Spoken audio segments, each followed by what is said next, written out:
of football. For a lot of players, it means going into punditry. Some turn to coaching or working in the game in other ways. But what about the rest?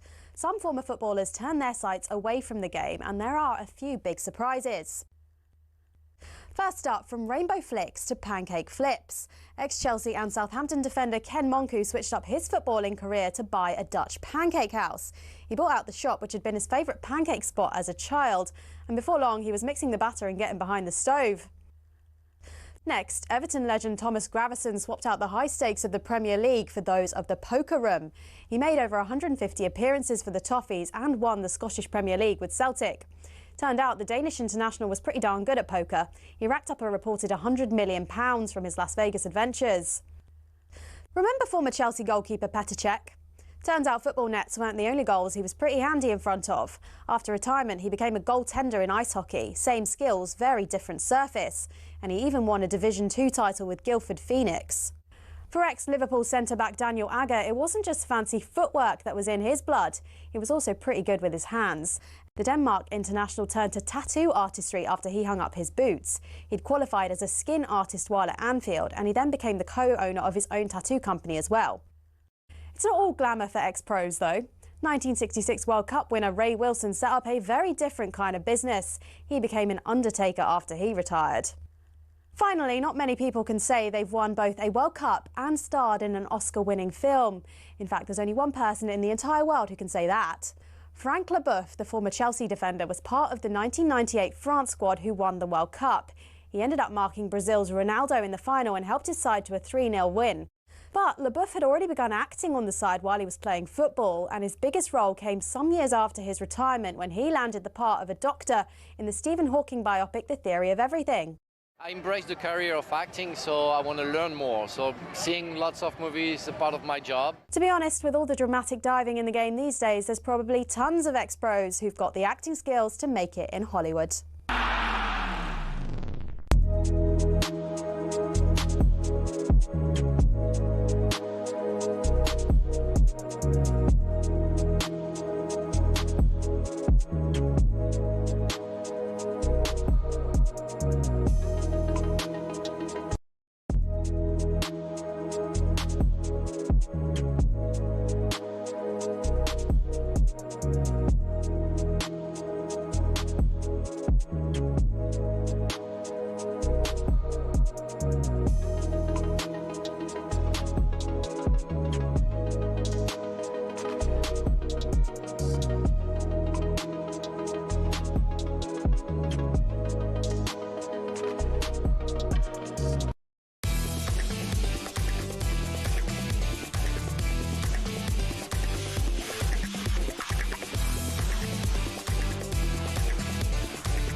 Good morning, everybody. You're listening to Jim White, Simon Jordan and Danny Murphy, and we're live on talkSPORT.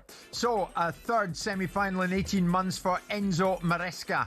Is it a track record you cannot ignore? Meantime, after the recent ticket backlash, FIFA introduced an affordable supporter entry tier at the World Cup. Is this a win for the fans or the metaphorical crumbs off the table? Also today, Wilfried Nancy, nothing to prove or everything to prove? Does Jake Paul believe what he's saying? Who should drive tactics, the manager or the players? And 24 years on from Michael Owen's Ballon d'Or, will England ever produce best in class again? Jim White, Simon Jordan, Danny Murphy, we're live on talkSPORT. 100% engagement. Jim White and Simon Jordan on talkSPORT. For us, it's the final Wednesday before Christmas. What does that mean, Simon? It means the final show, which features our great friend, Danny Murphy. Danny Murphy, who's with us every Wednesday. If I had my way, he'd be with us more, week after week on this show. So would I. I thought we might be together Christmas Eve, but I was educated that you two decided to take it off. Oh, really? Okay. Simon and I are at carol singing that night. Okay. Unfortunately, it's a long-standing arrangement. But, I mean, am I not right, Simon? I walk round the corner in the morning. I have a 10-minute walk from my place, just beside the Tate Modern, if you know London. Penthouse. Penthouse apartment, I wish. And I walk round here and I have a spring in my step on a Wednesday because Danny is in studio. I don't know about you. So far, you said nothing. Would you like to come in this with me? Well, I'm very fond of Danny. You know I am. And you know I think he's the best observer and commentator on football and breaks it down in a way that, whilst I suspect Chelsea fans don't concur with, most people listen to it and think that they've learned something. And I enjoy it. So I'm very fond of Danny. Right, enough now. Come on. Yeah. Simon, you're like me. You know, we don't like we don't like press. Indeed. No, well, we do, but not to our face. Not much. Not much. Simon, we'll get to it. But Terence Crawford, enough's enough. He retires. What a way to go out. Yeah. I mean, I assume with Terence Crawford, it probably has more integrity than the Tyson Fury tribute act that keeps on retiring and coming back and retiring. Yeah. But what a career from really first people's awareness of him when he came over and did a number on Ricky Burns, all the way through to this demolition and destruction of Canelo Alvarez. Yeah. So a wonderful career. I mean, ultimately we've got an unsightly argument going with the WBC about sanctioning fees, but a hell of a fighter. We're going to get to hell of a fighter. We will get to that because almost inevitably we will talk about Jake Paul up against Anthony Joshua. Everyone having their say about that. What can we expect? We've no idea what we can expect. See that little weasel, Spencer Oliver, moonlighting on GB News this morning? Oh, was he? He was indeed. My God. Putting himself forward an expert. Oh, dear God. All right, I'll have a word with him about that. Later on, just for you, Simon, we have the most super of super Brighton fans joining us in studio. This fella is a supporter, fanzine editor, club employee, newspaper columnist, fundraiser for the football club. He's written a book about Brighton, but that and other things, part of the boxing writers cabal. Ian Hart is brilliant on boxing and brilliant on his football club, and he's going to be joining us here in the studio from 12:30. Ian, looking forward to seeing you. Here's the thing, Danny. Chelsea made it through last night. I thought Cardiff and the fans were brilliant at their own place last night in the Carabao Cup. But they are through. And Enzo Maresca made wholesale changes with a completely different 11 from the one that started against Everton. So, Danny, when you break it down, for Maresca and Chelsea, a third semi-final in 18 months, is that a track record you can't ignore? Oh, for sure. The more success he has, his stock rises. He's done a good job. There's no doubt in that. I think as well, because of the 2 trophies last year, getting in the top 4 is probably not talked about enough. That was a good achievement. I think as long as he can stop his little rants, he'll be fine. I think that the team's exciting to watch. They've got good variation in terms of personnel to play. We saw that with the change last night. Yeah, I mean, the negativity that sometimes comes from Chelsea fans regarding a few bad results is a bit silly as far as I'm concerned, because they've got such a young squad. They're going to have that. Yeah. And Simon, if the Conference League was a runt of the litter and the Club World Cup lacked value, what would a Carabao Cup trophy represent for Maresca and Chelsea? Not much, I suspect. I mean, we used to call it the Worthless Cup when it was the Worthington Cup. Oh, come on. Obviously, yes, you know that. Obviously, the national outpouring of admiration for Newcastle winning it was something that we should all behold. Jim started that. He did.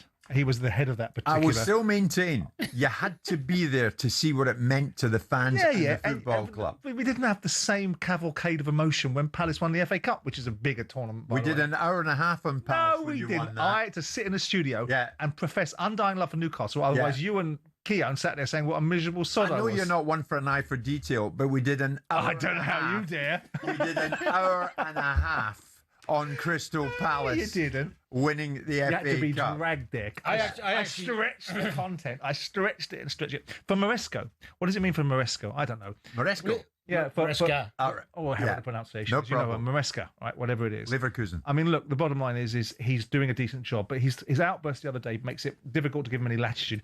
He's the sort of person, if he was a florist, he'd close it on Valentine's Day. It's stupid what he said the other day. And it probably put him in a situation where ultimately it'll cost him his job in the longer term. Because I would imagine that no matter what, I would imagine that directive was at Egbali, and that was my thinking when I heard it, and thought to myself, you fool. You've marked your card. You've beaten Lincoln and you've beaten Wolves to get to a semi-finals of a League Cup. Pack it in now. This is a decent cup competition, but it's not what Chelsea have been set up over the years to win. I think if he wins it in conjunction with another Champions League position and a good run in the Champions League, he'd have done a good job. It all comes together. It's blocks. It's building blocks. If they win the what's it called now? Carabao Cup. Carabao Cup. If they win that and finish 7th, it's not as worth it. It's not as worthwhile. Yeah, we know that the build-up to this game was dominated by Maresca, telling everybody post-Everton in the last 48 hours, as far as he was concerned, were the worst of his Chelsea career. There was a general feeling on his behalf that he wasn't being supported.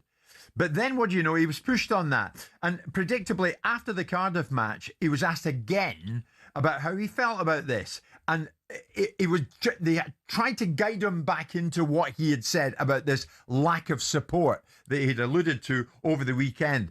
But last night, he made it all about the fans. I'm just happy, as you said. We're going to play another semi-final in 18 months. And I think it's what the fans deserve. Appreciate, always thankful. I said many times in many press conferences, the support, they have been always there, knowing that any support in the world, when you don't win, they are not happy. So in some moment that we didn't win games, they have been not happy, but it's normal. But overall, the fans have been always there. And so have you, since the weekend, have you had the chance to speak to your bosses, to the sporting directors, or to see them again after tonight's game, just to talk things through? No. As I said yesterday, the day after Everton, I start to prepare Cardiff, focus on Cardiff. Now I just said on the bus I will watch Newcastle, and I didn't speak with one. I didn't speak. No, it's okay. It's okay. I haven't spoken to either Igbali or Bowley. Do you think he has, Simon? Because it's odd, surely, that he hasn't. Depends what their routine is. If their routine is to speak to their manager on a regular basis and to find them, I mean, that's the inference, isn't it? That they are very involved in how the team gets set up and who gets played and how the squad gets rotated and all this observation. So if that was their routine, I would suspect they've had a conversation. If it wasn't, I doubt they would have made a beeline for him. They'll, like most people of influence and power, they wait for you in the long grass. And Maresca will find himself in that at some point. If he's looking for any latitude in the future, if the team goes on a wobble and looking for some support, he just burnt that bridge. Can I push you on that? Do you think he's done himself here? Yeah, I think he's a fool. I think it's a foolish thing to have done. I don't know what Danny thinks about it in terms of the way that his football managers say things at times, that we all know that sport's steeped in emotion and steeped in it. I think you cannot spit in the eye of people that you employ by. You cannot bite the hand that feeds you. You can challenge them. By all means, challenge them. By all means, flex when you're with them. But I said the same Saturday night on Match of the Day. He's a symptom of what football's become. Players and managers with a self-inflated view of themselves, and egotistical, and they live in this bubble. And I thought it was wonderful for a while and did silly things and said silly. Your own self-importance becomes magnified because you're wealthy and because you're famous and you're on telly all the time and you're talked about. It's just what football's created. But if you're winning things, and he is, does it matter? No, the more you win, the more you can talk. I think someone like Eddie Howe's a great example of someone who's grateful to be in the job and appreciative of being in the job and conducts himself in the right way and says the right things. Unfortunately, there's not many Eddie Howe's about anymore. But when they win, they very rarely feel the necessity to be emboldened to say stupid things. They'll say it to their management. They don't need to. They don't need to. I mean, you saw. I mean, when Mourinho decided that he was going to have a tantrum, people forget this, back in 2007. I think they lost in a UEFA Champions game to Molde or someone like that. And already he was at it, Mourinho. He was already at the idea that ultimately he wasn't get what he wanted and started to have a little bit of a turn, and out he went in no uncertain terms. And that's Mourinho. But the top managers, they don't really have a nibble in the media because they're winning. You'd think it would embolden them, but those guys that win have a different characteristics because they're the grown-ups in the room. They're the ones that don't have to pretend to be anything. It's like when you meet superstars, they're the ones with the smallest riders. Yeah. The little pipsqueak influencers that are so-called big time, the ones with the biggest riders and biggest expectations in their dressing rooms. Right. Do you know what I mean? I know what you mean, Simon. Coming back to it, just before we hit the break, Igbali and Bowley will not forget, of course they don't, that they're hugely seasoned, experienced businessmen. You think this might end up being the undoing of Maresca? Yeah, I'd be surprised if it wasn't. I wouldn't be sitting here and projecting on a crystal ball what date that lands at. I think the influence in the room is Eghbali. He is part of the 62% shareholding in this football club. He's the power in this discussion. Bowley might be the public face and the very capable operator he is. Yeah. But the direction of travel, I think, is under the auspice of Eghbali, and I don't think you spit in his eye. I'll put it out there. A third semi-final in 18 months for Enzo Maresca. Is that a track record that you cannot ignore? And after his little swipe about the last 48 hours were the worst of his Chelsea career, feeling that he hadn't been supported, as Simon is suggesting, do you agree? Might that be his undoing? And if it is, are you that bothered? 03717 223344 81089 on this Wednesday morning, Wednesday, December the 17th.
I don't know where that's come from. There's one listener saying, did I hear at the top of the show, guys, that Danny's leaving the show at the end of the year? Surely not. Danny's great listening, says Danny in Weymouth. Danny in Weymouth, Danny is going nowhere. Danny is a big part of what we do, and Danny is here. Nobody said that. And I was in the studio at the time. Nobody said that. Danny I think he's missing to when I said we're not doing next week because whatever. Yes, yeah. No, we're not on next Wednesday. Carol singing, because we're so close to Christmas, and Simon and I are out carol singing. That's what that was all Imagine about. that knocking on your door, howling at you. Oh, I know. Hi there. Good King Wenceslas. Any requests? Clank. 3 defeats and 3. Celtic travel to Dundee United tonight. Wilfred Nonsi, nothing to prove or everything to prove. My God, there's a guy just in the door and under a whole heap of pressure, you would think. We'll get to that. Let's stay with this. Aki is a Chelsea fan. Aki, just before the break, you heard me. I put it out there that Chelsea, a third semi-final in 18 months for Maresca, is that a track record you can't ignore? You might want to have your say on that.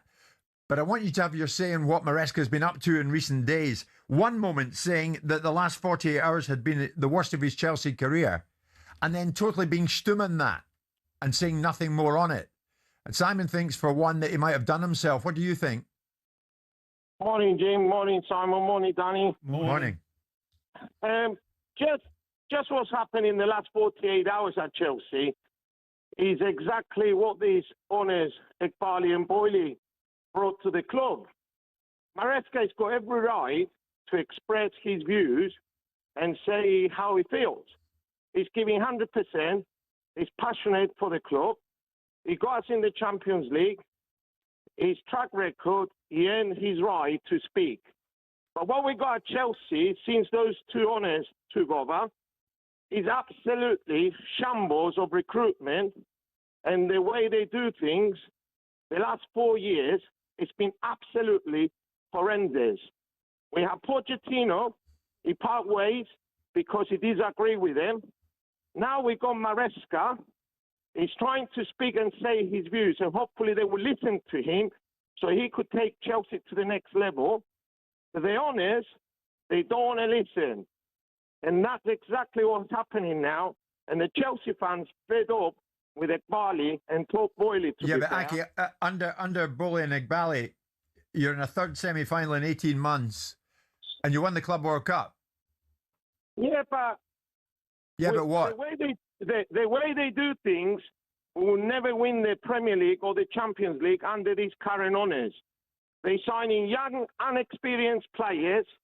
We're lacking the experience. And the way they do things, I'm sorry, this is not the way forward. They wasted all this money on the players. And you look at the Chelsea squad, it's so weak at the minute. Apart from the first 11, 12, 13 players, the rest of them, they're not for that level. But Aki, I'm going to let Simon come in this, but do you not accept that Maresca, to a large extent, has opened a can of worms and now is finding it slightly tricky, shutting it all down? Well, let it be. It has to be said, and wait and see. They won't leave it there. They probably sack Maresca and say we part ways because we're not happy with the current situation. Exactly what happened when what they did with Pochettino, because they wanted to sell Chalobah and they wanted to sell someone else, Chalobah and someone else. Well, Simon, Aki is saying that Maresca's earned the right to speak his mind. He has earned the right to speak his mind to the owners. He's earned that right, absolutely, to have a frank exchange of views with the owners and had to have a very definite set of thinking. Of course, if he took a job under a certain auspice and they've pivoted off that, I would imagine the conversations that he had with the owners are not dissimilar to the way that the owners are asking him to operate. So he knew the parameters of the job that he was undertaking. He has absolutely the right to say, well, actually, I think I've earned a little bit more trust. I think my opinion should be more prevalent. I think there should be a balance between young players and more experienced players. So I understand your model of building up younger players and potentially making them more inherently valuable to the football club. Ultimately, Chelsea will become more valuable by winning things, not by building and selling players. That will form part of their thinking like it will in any football club. He's earned that right. So I don't disagree with Aki. But what he hasn't earned the right to do is do it in the public domain, because that makes him a fool. That makes him a hostage to fortune. That makes him a disrespectful individual that wouldn't expect his players, if they didn't like what he was doing, to go into the public domain and talk about him in the way that he's talked about his owners. Also, he didn't really say anything. It was too vague. if you're going to go out or you're going to speak your mind, say what's on your mind, or don't do it at all. Simon's right. He should have just spoke to the owners directly. The problem is he's now put himself in a position where, he's going to be fragile in his position if the results don't go well because of the outburst as well. This is gathering pace. Mark's a Chelsea fan. Mark, good morning. According to Ake, and you heard him, under Ballon and Iqbali's model, you're not going to win the Premier League or the Champions League. Do you agree with that? Listen, we're all grown up, so I don't know whether I agree with that or not. What is clearly happening, though, and Simon will know this, what's clearly happening is that Enzo Maresca has hired Jorge Mendes, one of the most powerful people in football, to look after his interests, and they're engineering his way out of the club, which is why he said it all in public, Simon, because he is indeed engineering his way out of the club, which is, make no bones about this, an absolute tragedy for Chelsea. Absolute tragedy. For what reason? For what reason would he be doing that? Because there's an old expression, which I'm not going to give you the whole thing because we're on public radio, but it's basically, he's saying to the owners, he said to the owners after they criticised him because of the bad run of games, Leeds, Atlanta, he said to them, don't pee on my shoes and tell me it's raining. They've not given him the tools to do the job he needs to do. They didn't give him a striker last Christmas when we desperately needed one. They didn't replace Colwill. They've given him no proper backup for Enzo, Cucurella and Caicedo, who have been crushed to death by the amount of time they're playing.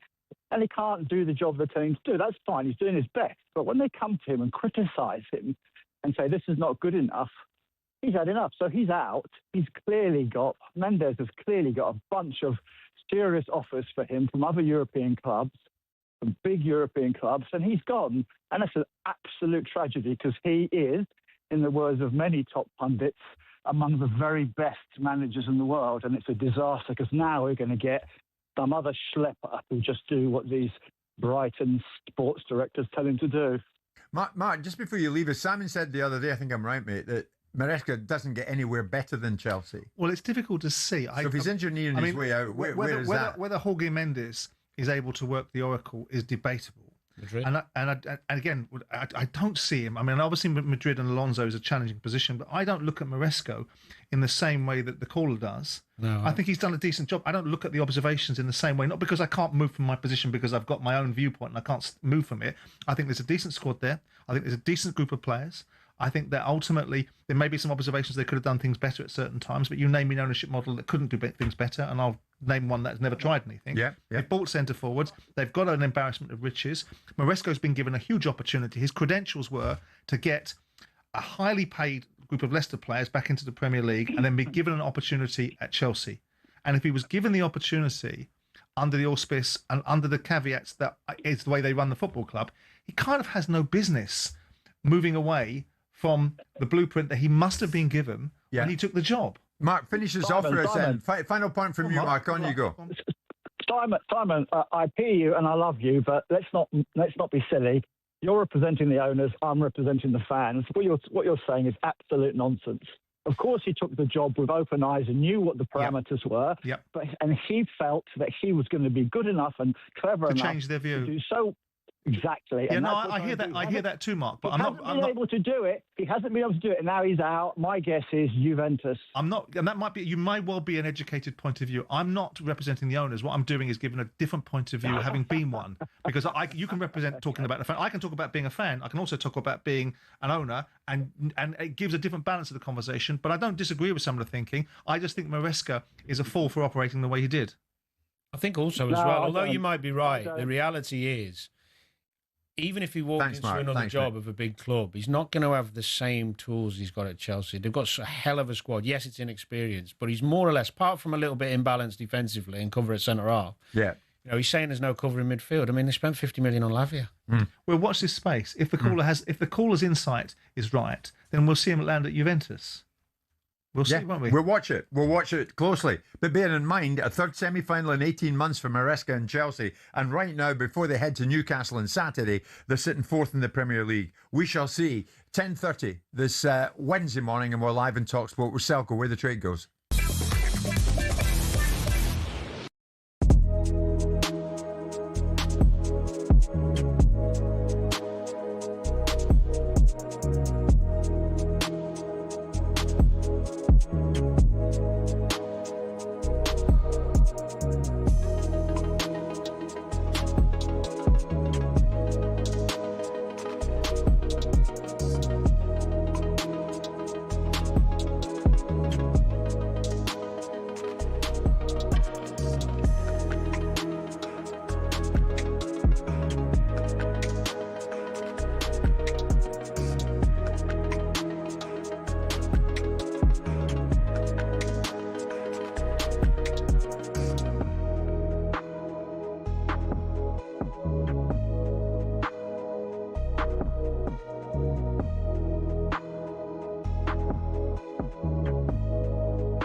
We know sport is full of money, and when it comes to exhibition matches, it is the cash involved that gets them off the ground. But that's what makes it even more annoying if the event falls flat. When Mike Tyson fought Jake Paul, 65 million people streamed it on Netflix, but many people complained of buffering and freezing, and the fight itself wasn't that great either. So fans got shortchanged, while Tyson and Paul took home around $60 million between them.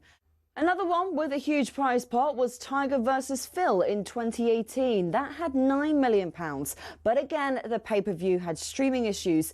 Miking up the players was an anticlimax too, and the golf itself was bang average. When Ronaldo went to Saudi, we all knew money was the driving force, given his salary of £177 million a year.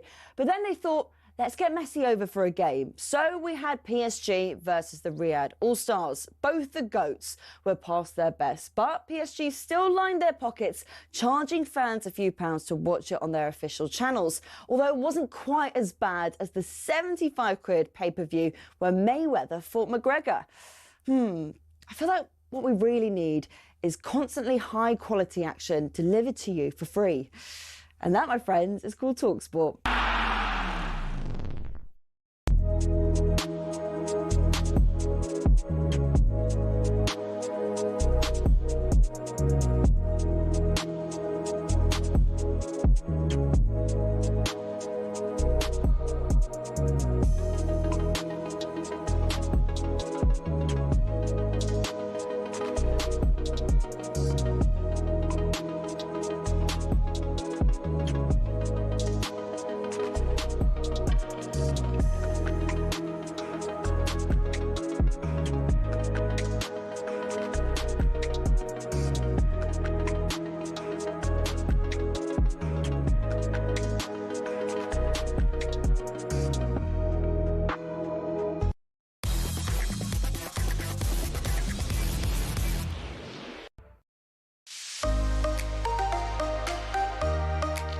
Good morning, everybody. Wednesday, December the 17th is Jim White, Simon Jordan and Danny Murphy, and we are live on talkSPORT. Thanks for all the messages, all the calls that come into the show every morning, because without those, wouldn't be the same show, would it? We have plenty of calls on this. FIFA, the prices of tickets for next summer's World Cup.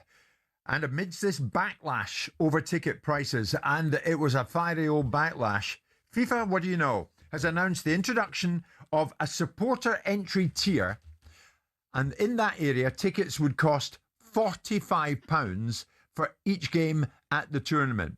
So £45 tickets. FIFA have just introduced this, albeit it will represent 1.6% of the total tickets available for each match, and that would equate to around 1,000 tickets per game. So it's not much, but it's something.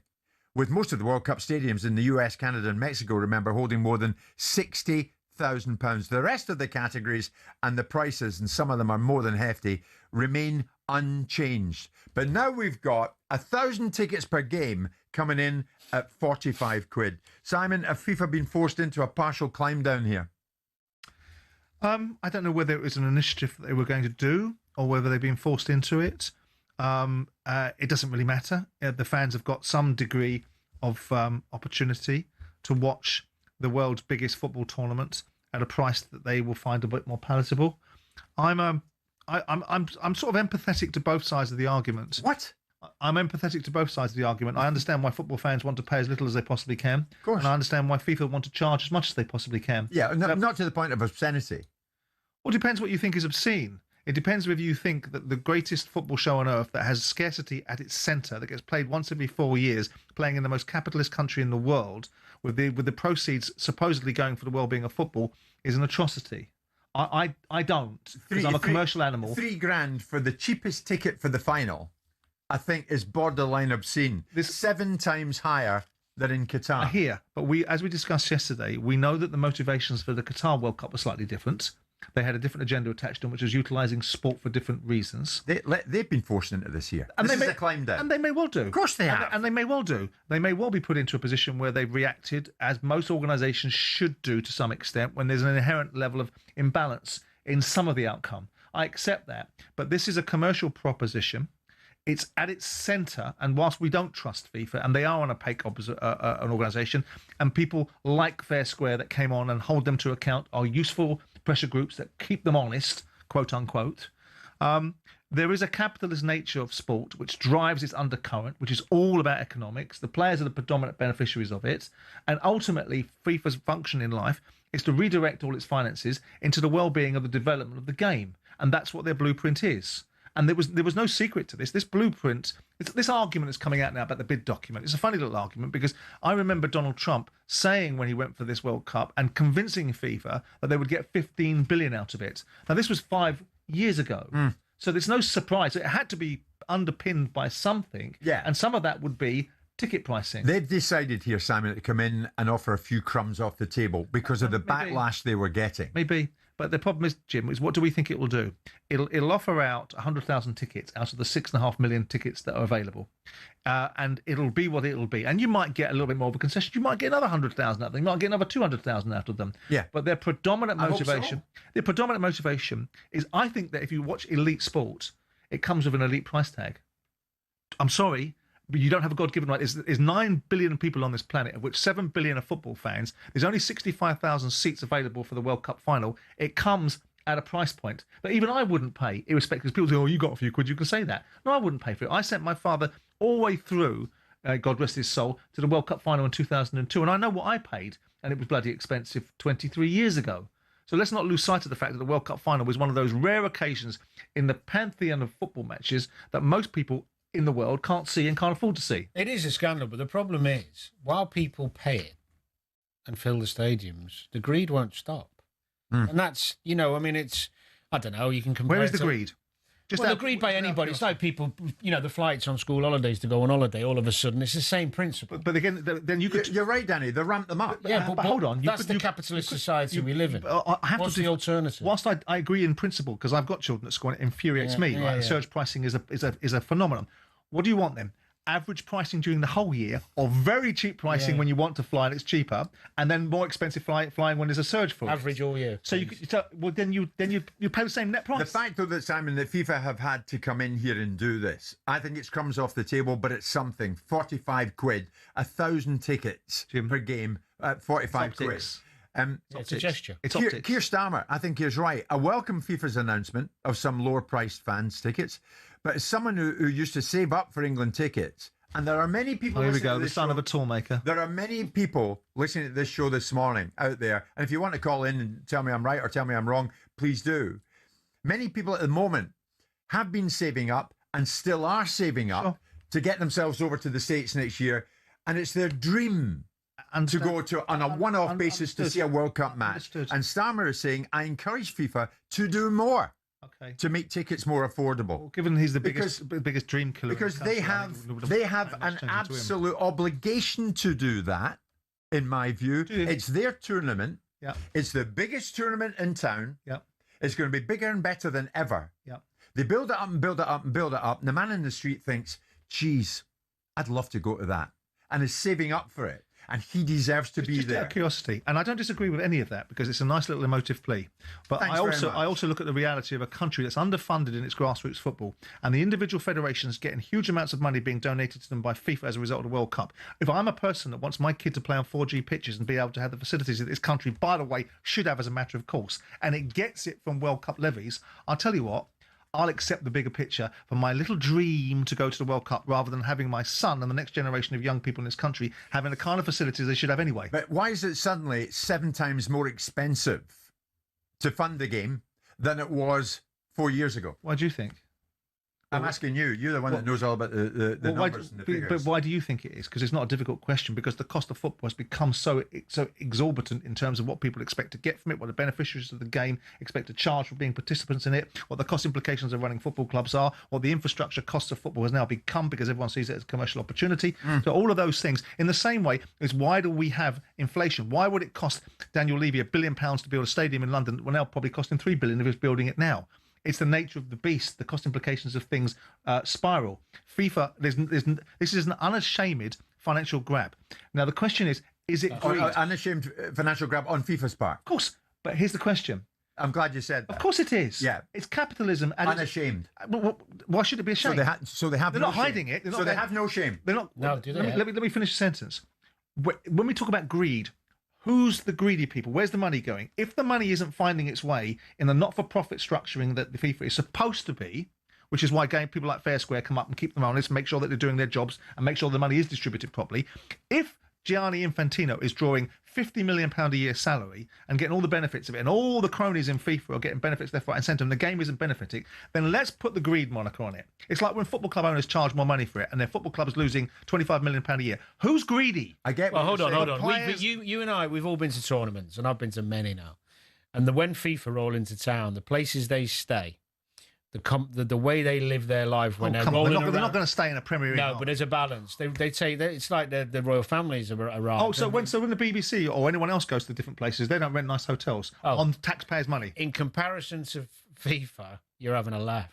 The cars they roll around in, the meetings they have all over Europe and all over the world, and fly people in and have a week somewhere in Mauritius for a silly meeting. Yeah. The money ain't all coming back. So you stream. And if the money is going back into the game, Simon, you can't call this an unashamed money grab. I can. If it's not if it's going back into the game. I think it's an unashamed money grab. It's either for the good of the game or it's not. I think it's an unashamed money grab when Bruno Fernandes trots out a load of old tripe about how much he's not loved at Man United and he could have gone to Saudi Arabia. And the only reason he go to Saudi Arabia because he's going to get 600 grand a week tax free.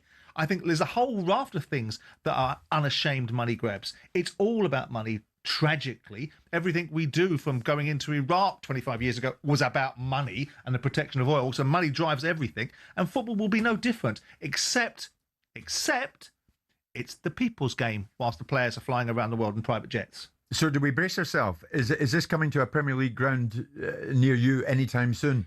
But there's not scarcity in the Premier League. There's scarcity in the World Cup. You've got one tournament every 4 years. You've got how many games in the Premier League every season? There was an element of scarcity to it, but not in the same way that there is in a tournament like the World Cup.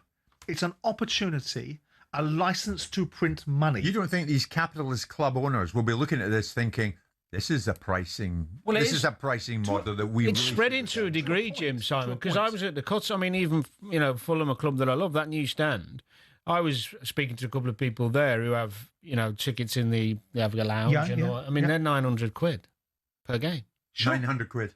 This is where we're going. Yes, yeah. But the economics of football are broken. It can't continue. That is why this appalling union that stops the salary caps and stops because the end user, the fan, is going to pay for it. The FIFA aren't paying the players at the World Cup. But we're talking about domestic. But FIFA are redistributing the money around the world, apparently. But let's get back round to this. Arsene Wenger sat there giving me a lecture about it in Switzerland. This is just crumbs on the table, isn't it? Crumbs off the table, I should say.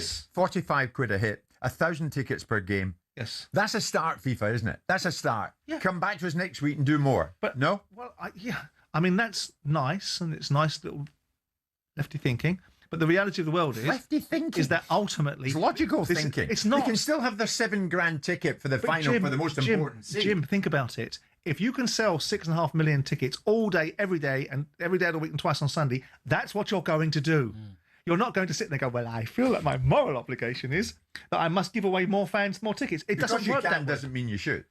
Well, there's lots of things that you shouldn't do. It depends what you do with the benefits of the proceeds that you purport to develop for the well-being of the game.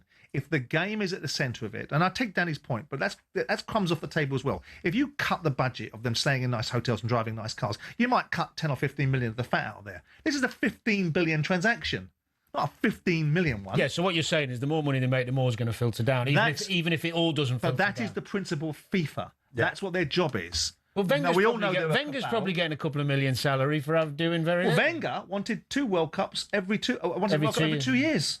I'm going to put this out there. I drove the price down. So now we've got 1,000 tickets for each game at the World Cup coming in at 45 quid a hit. Should that just be the start? Is this just crumbs off the table as far as you're concerned in terms of what FIFA are offering here? Should they offer more? In my view, they the son of a definitely toolmaker should. Be going and paying for his ticket if England gets the World Cup. 03717 22 33 44. It's better than Boris.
It's Jim White, Simon Jordan and Danny Murphy.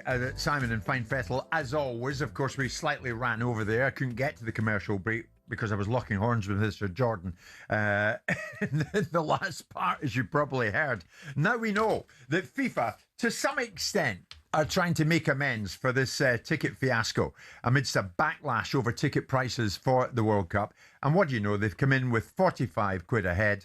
1,000 tickets at that price per game at next summer's World Cup. It's going to make an enormous amount of money, but there's a little something. There's some crumbs off the table. Is it enough? Should they have done it before? Had they made a right royal mess of it? Many calls coming in here. I'm just straining to see this. Eric's a West Brom fan. Eric, I don't know if you're an England fan or whatever, but what is your view over what FIFA have done? And amidst the backlash they've come in with, here's some at £45 a head. I'm a lower class lorry driver, and obviously I wanted to go watch the England game like everyone else. I thought the ticket prices were actually all right, so me and my mate are going, and we've reserved the $440 value tickets, that they say, the value tickets. But now all of a sudden they've released these £45 tickets when we're stuck to buy these £400 tickets now. So they say if we win this bid, the price is going to come out of our accounts anyway. We've already booked these tickets. So why are they releasing the £45 tickets when us poor people have already had to pay for the tickets that are available? It doesn't seem... Well, you can thank people like Jim White for that. It's late. So you've already committed, Eric, at $440 a game. Is that right? Is that what you're telling me? Yeah, so it's $440 for 2 value tickets for the England-Panama game in New York. Right. So you have to put your card details down, and if we win, that money's going to come out of our account already. So we can't really get out of that now. So why are they releasing the £45 tickets when us people have already had to go through that route But anyway? I would assume there must be a ticket differentiation, mate, in terms of the seats that you're likely to be in and the nosebleeds that people at £45 are going to be in. Well, I bought the value tickets, the cheapest ones available. What we thought was the cheapest ones available. Right. Yeah. But now apparently they're releasing £45 tickets. Well, what it does prove to me, Eric, that this is indeed a reaction by FIFA against the backlash from before, because they had to be seen to do something, and they're doing something, and maybe you're a victim of going out. Can I ask you if you're aware? Surely the English FA will have a say in how these tickets are delegated because of so many fans and members now, and earn points. It'll be balloted, yeah. Earn points based on the amount of England games they go to. So did you have to prove anything, Eric? No, we've gone for the random one. So I'm not obviously the supporter that builds up stuff like that. I've just gone for the random ones that you have to bid for. So I'm just a bit miffed how they can now release cheaper tickets. So that guy that's paid £45 is going to be sat next to me. I would imagine the people who are paying £45 will be selected by the English FA. They'll take over those tickets, I would imagine. It's such a small percentage. Such a small percentage, and it will be the people, I hope, who've committed the most time to watching England and got the most points. Yeah. So poor Eric, you doing your Wolfie Smith power to the people bit has got him out of a situation where he's paid $400 for a ticket, and he's watching people for 45. Well, poor Eric can always resell in the resale site, can't he? And then Eric, and then take the lottery of being able to find the 1,000 tickets that are available to a whole raft of members. There's a resale site. Go for it, Eric. Yeah. Simon, big England fan. Good morning. What do you want to say about this? Simon, is this me? That's you, Simon. Good morning. Right, well, firstly, I'm not a big England fan. That's the first thing you have to. All right. I'm just ringing up on because I don't really bother with the national teams, but I'm ringing up on the issue that you're raising. Yeah. And apart from Simon, who I disagree with absolutely through life because I'm a socialist, we live in a capitalist society, and for some reason, Jim, you and Danny, when it comes to football, want to become socialists. If you put that same argument, I can't afford to go to the dentist, but you don't come up and say that. I can't afford to go on the certain holidays you go on, but you're not interested then. As soon as it comes to football, and I can't afford to go, you want to be a socialist. And I'd like to say, Simon's right, because we live in a capitalist society, and it's a capitalist organisation. I support City of Liverpool, which is a lower league team. It's like right down in the pyramid. It's a not-for-profit organisation, Simon. It's not a capitalist organisation. Because the reason I do that is because I can't afford to go to the game at Liverpool anymore. But you're not interested until it's football. No, that's not true. That's absolutely not true. If I think this way about this matter, I think this way about other matters that would pertain to you as well. You know. But then you have to support the idea of getting rid of a capitalist society, and you don't. I don't think it goes that deep, does it, Simon? What I do support is many tickets priced at 45 quid for, yes, the greatest show on earth that people presumably, like your good self, He's got a good would love to go and see. He's got a good point. You sat in Sky for years watching the pricing go up to the end user because Sky is a capitalist business that was paying billions and billions of pounds to develop football, but you didn't seem to be concerned about the price point. And you for the end spent 10 user. years at Crystal Palace. Well, I'm a capitalist. Putting up the price of shirts in the club shop. I'm a capitalist. I don't have an issue with it. I am certainly a capitalist. I have no issue with it. Yeah. I said responsible capitalism is a good thing. Irresponsible is bad. This is capitalism to what FIFA are doing. We know and there's nothing you can do to change it. That's just the way it is. And I said before, and I'll say it again, what's the other option? I thought FIFA were not for profit. What's the other option? I thought FIFA were not for profit. But the profit. Or are they capitalists? What are they? Well, they're run. What are they? I'll tell you. They're run under the capitalist mantra because their job is to fund the development of football around the world, which means you need to have capitalist-seeded thinking to be able to exploit the commercial opportunities with a socialist responsibility to be able to redistribute that wealth to make sure that everybody benefits. With a socialist responsibility? Yes. We're capitalists in one hand and socialists in the other. Socialism is about equal distribution, right? And everyone having a fair opportunity. So there's an argument, and Arsene Wenger will make it very, very strongly that the development of football in other parts of the world requires enormous amounts of funding. Okay. So those that have are giving to those that have not. Mike, England fan, finish this off for us. Where are you going to take us, Mike? FIFA coming in with 1,000 tickets a game at £45 each. Is that a reaction to the backlash they've faced, Mike, in your view? I agree with what Simon just mentioned, that I think you pick and choose the arguments that you make about what's overpriced and what's underpriced. I mean, who in their right mind can afford to take themselves, let alone a family, across to America and pay extortionate hotel prices? You know, let alone the ticket prices are insignificant, really. And if we were really that bothered, we'd be arguing about whether the FA Cup should stay on terrestrial TV rather than it going to sort of pay-per-view. Is going to the... Are you an England fan, Mike? I am, very much, yes. Would you like to be there next summer? I would love to. Can you afford to be? Absolutely not. But it's not the ticket prices that are holding me back. It's probably the travel expenses and the hotel expenses that are holding me back. Everything else that goes with it. Yeah, but FIFA with their pricing strategy aren't exactly helping you. If you can scrape the money together to get a flight over there, then you walk into extremely prohibitive pricing, do you not? Apart from if you can get your hands on a 45 quid seat. Yeah, you do, but what are the chances of getting a World Cup final ticket regardless of the price of them? I would suggest they're very minimal. And aren't the other sort of group matches a lot cheaper than the £3,000 that everyone's highlighting at the moment? Yeah, 300 or 400 quid. The cheapest group match for England is 180 quid. So the £3,000 banner headlines, it's not really relevant to most people because, let's face it, who is going to be able to get a World Cup final ticket? That's if England get there. It's a good point. You're not wrong. It's a good point. Mike, thanks, and thanks for all the calls on that. Let's see if FIFA come back in and offer more tickets at a sensible price, such as 45 quid. It's 11 o'clock.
Tyson Fury, Floyd Mayweather, Canelo Alvarez. Just hearing these names makes you think money and the hundreds of millions of dollars, pounds or Saudi riyals in boxing. But that's at the top. At the bottom, it isn't quite the same. Even for those on the rise, there's not an awful lot of cash in the boxing world. And if you're just starting out, well, it can be a very costly exercise indeed. But don't take my word for it. Here's the former European champion, talkSPORT's Spencer Oliver. You're turning professional and you're boxing, let's say, York Hall on a non-televised fight. You have to sell tickets to earn any money, but you have to cover the wages of your opponent as well. So if you don't have the ability to be able to sell enough tickets, you effectively have to pay to fight. A far cry then from Jake Paul facing Mike Tyson in 2024, when the purse was reported to be around £48 million. But the vast amounts of cash lining the top dog's pockets isn't the norm in a typical fight. Let's say you're lucky and you get between 5 and 10 grand. You're going to get 10 grand max for that. 10% goes to the trainer, 25% goes to the manager. Then we've got the tax man to pay as well. So we're cutting that money in at least half. So now you've got 5 grand for a 10-week camp. So you're talking about a guy here earning, he might be clearing 500 quid a week. How do you support a family on that? So boxers chase the dream. And, you know, there's probably 2% of them that actually make it. So say you do make it and you start to rise up the ranks. Strikers Boxing, a training academy, says the mid-tier fighters can earn more, somewhere between £10,000 and £50,000 a fight, depending on record, profile, opponent and popularity of weight class. It's only at the top level does the real cash start flowing in, with the top-tier professionals, i.e. those going for titles, earning 6 figures a fight. Something else you'll have heard of is the terms prize fighter or journeyman. A prize fighter is, as it sounds, someone who picks up fights where they can and gets a nice big check if they win. Journeymen are the fighters who take on up-and-comers, effectively used for experience in the ring. Even if they're going up against a real prospect, a young Anthony Joshua, for example, these guys will be lucky to earn more than 10 grand. So the average boxer isn't as rich as you'd think.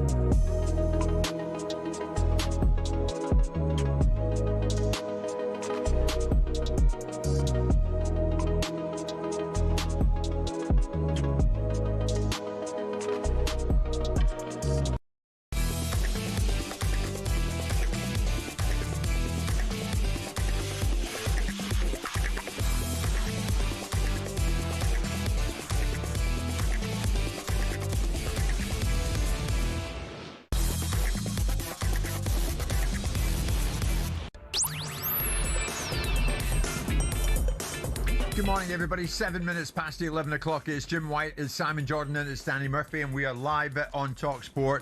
And as always, you can watch the show as well as listen to it, and many of you are doing that. We're live, and in amongst other places, at Samsung, Chromecast, even Prime Video. Wherever you want to watch this show, you can watch it like a TV show in itself. For the 3 hours we are live with you. And of course, we're live throughout on talkSPORT. 2 big games in the Carabao Cup tonight. Get to them in a second. Manchester City, Brentford. What can they do, Brentford? The Bees, will they be buzzing at Manchester City? And Newcastle, Fulham. And where Wilfred Nancy at Tannadice played 3, lost 3, and one of them was a cup final. What can Nancy do in his 4th game with Celtic now that Martin O'Neill is back with us after his interim spell in charge? Nancy trying to get a win tonight, and it would be his first one at Dundee United, Tannadice. We shall see if he comes away from that place victorious tonight, because by God he needs to. We'll get to that. In the meantime, we'll stick to this. In the Carabao Cup, Newcastle United, proud holders of the Carabao Cup. And yes, Simon, we toasted them when they won that very trophy on this very show. Maybe a little bit too much, Thank Mr. you. Jordan. Yes, you indeed. But nonetheless, we quite happily did an hour on the achievement that was Newcastle United winning a trophy. The big question is, can they retain that trophy? They'll have to. They'll have to beat Fulham tonight if they're going to do that. We shall see. That we will find out tomorrow. But in the meantime, something of a play on words going on within the football club at the moment. Because as you know, Newcastle went to Sunderland in the Weir Tyne derby at the weekend and they lost at Sunderland by a single goal to nil. Post-match, Bruno Guimaraes said, "I'm very angry. I'm so embarrassed and I'm so frustrated. It was a mess." On Monday, Bruno climbed down somewhat. There's no time to blame anyone because this team's greatest quality is working with the 11 as if we're one. So slight capitulation on Bruno's part in terms of the words used. Nonetheless, going into tonight's match, Eddie Howe was asked for his observation on Bruno's comments. Bruno's comments, he was 90% right. Initially, I don't think we were a mess. I don't think the other parts of his original comments were wrong. But we weren't a mess. We were very well organised. We just didn't deliver the performance that we wanted to. I think Bruno's very emotional, and that's part of his success. That's why he's such a outstanding player for us and leader for us. But as I say, it's making sure our messaging is right to the outside world. The second the statement he put across is 100% right, and that's what we need. The mindset now is that we can't affect the past, we can only affect the future, and we need to do that together. What do you think he meant by that, Danny? I have a good idea. Making sure our messaging is right to the outside world. Is it a case of, hang on, Bruno, think again when you speak post-match? No, I don't mind it. It wasn't particularly derogatory. I think he was straight after the game, and there's nothing wrong with being angry, embarrassed, frustrated, all those things. It's not ideal because it sounds like you could take it in a way where he's pointing a finger elsewhere other than himself, but I don't think he's doing that. I think look, you can't have it both ways. We want players, well, they have to, they're obligated to talk after games. He's the captain, he's fronted up after losing a derby. He's annoyed, and he said that. And I thought Eddie's response was what you expect it to be, articulate, balanced. He's had more time to think about it.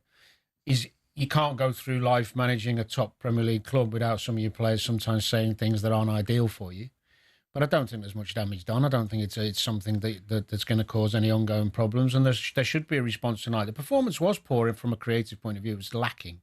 Yeah. You know, there wasn't much bravery and confidence on the ball from you, which you don't expect. But saying it was a mess straight after the game and then going to, we'll go through every situation if we stay united. Totally different approach, isn't it? It's a different approach because now the dust is settled. Yeah, but he's not backtracking, is he? The game was a bit of a mess from a creative, forward-thinking tactical plan.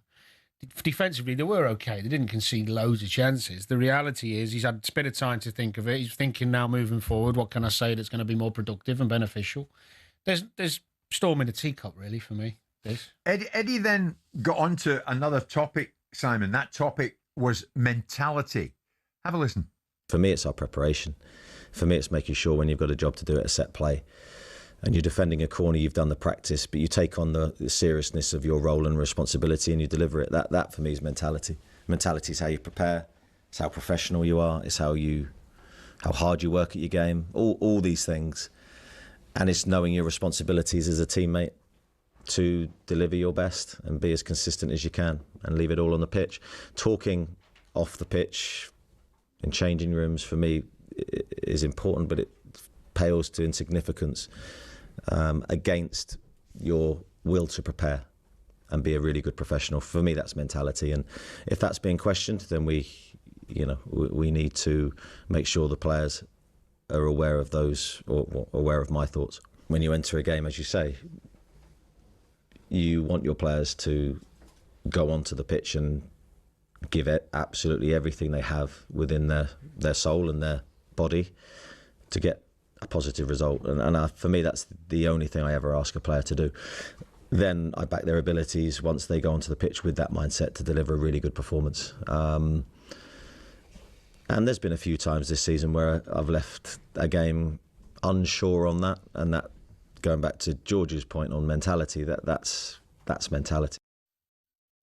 He's questioning mentality, is he not, there in the passing? He's smacking people is what he's doing in a very clever and uncontroversial way, but under no illusion. He's smacking people. Talk is cheap, is what he's actually saying. Yeah. I don't know whether Bruno Guimaraes was a verbal observation or a social media post. If it's a social media post, it was verbal. It's verbal, okay. Post-match. Then he gets a pass. I don't agree with Danny's assessment of the fact that it was a tactical mess. It was a failure to execute, I suspect, on the players' part.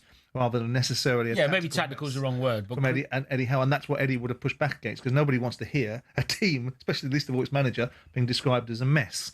What you've got is a more considered response. Players have got to get out of this habit with respect to them, and I understand it's very difficult because they're confronted with a set of questions they probably don't really want to answer, of playing to a gallery and telling fans what they think they want to hear.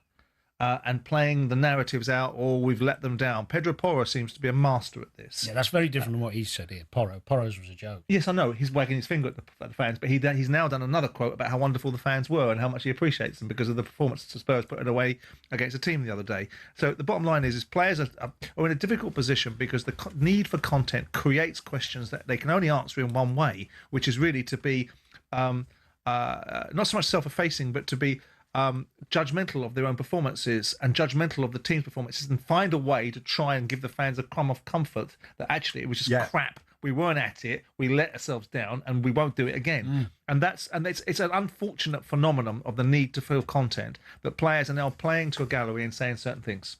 Danny, as an ex-player, do you think Newcastle players are guilty when it comes to mentality of switching it on and off when it suits them?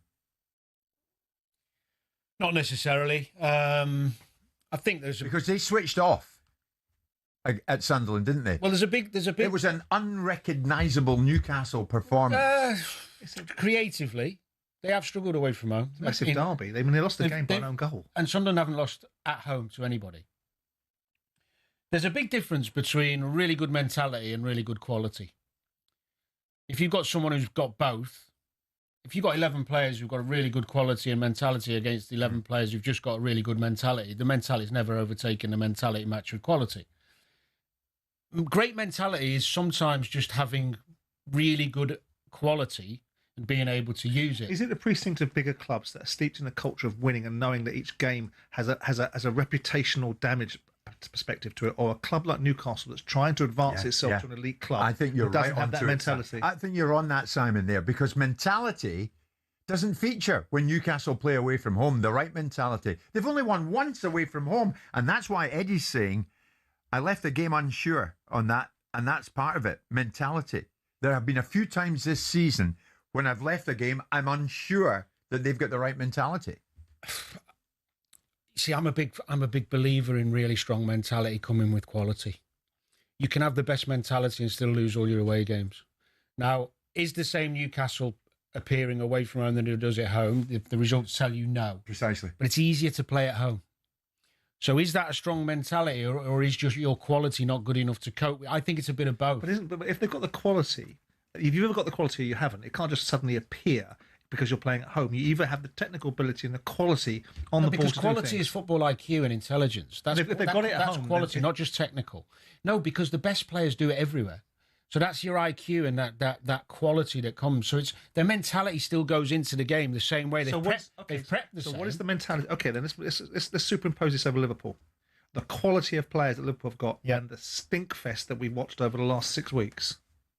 Yeah. How do you translate that then? They've got the mentality to have been elite players, to have won the Premier League. You've bought the best players around at top money. Yeah. What's the mentality deficiency now then? I agree with Sam. Surely it's nothing to do with quality, Danny. How does a team get itself out of relegation? It gets a run of wins going. Well, the big thing within all of that is mentality, not quality. Well, there's a word of confidence. So the confidence is key as well, because confidence can be switched in minimal moments in games. Liverpool didn't necessarily play much better in some of the games they won than some of the games they lost. But the judgment of that performance would be based on the result, where they would have prepped the same and the mentality is the same, but certain things don't go your way, and it could be balance of the team, could be injuries, who you're playing against. There's so many factors. If you're a Newcastle I think you can get obsessed with the word of, if we have a great mentality, we're always going to get results, right? No, but you're going to be more inclined to get a better outcome more percentages of the time. You'll have outliers. But but the mentality of football, Simon, you know this.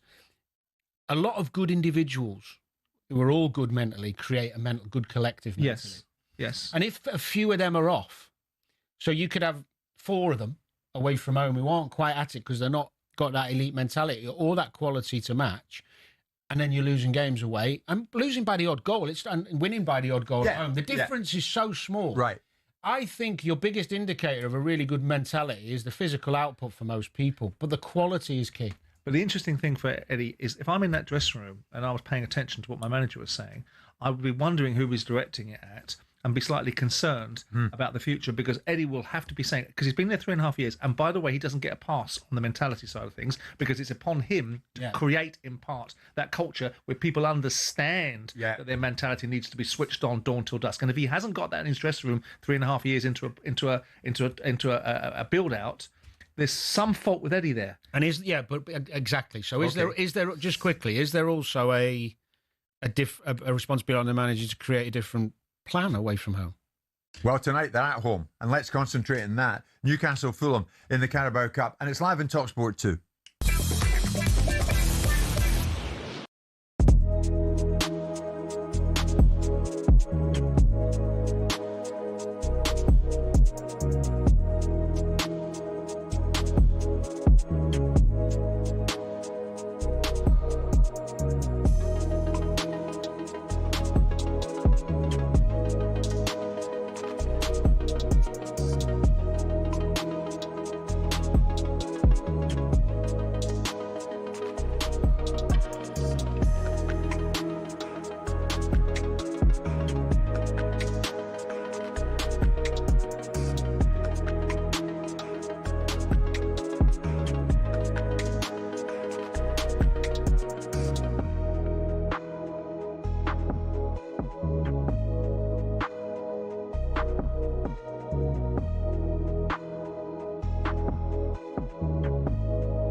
It is Wednesday morning.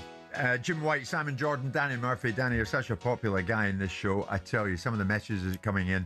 I will I will massage your ego when we go off air at 1 o'clock. What on earth is going to happen in Miami, Florida on Friday night, in the early hours of Saturday morning? Jake Paul goes in against Anthony Joshua. What is Jake Paul capable of doing against Anthony Joshua? So, more and more in the build-up to this, we're hearing from the two fighters. May as well hear from Jake. Yeah, on paper, the cards are stacked against me. But really, in terms of boxing, I'm a better boxer than AJ, which is like hilarious to state. But he's got 2 left feet. He's stiff. If I was his coach, I'd put him in a dance class first before trying to box. And really just bringing in the right sparring partners to help me prepare so that I can get looks that are similar to him, and that's really just been the strategy. But I'm just going to go in there and display all my skills. Everyone watching that on YouTube there, the thing that amazed me, Simon, was that he said it with a totally straight face. Well, he's a very good salesman, isn't he? I mean, the fact is that you judge somebody by, unless it's been an absolute sea change in what he's capable of doing. We've seen him. We've seen him fight. We've seen him fight Tommy Fury. We saw the level of his skills. So we know that this is an entertainment proposition. It's an event.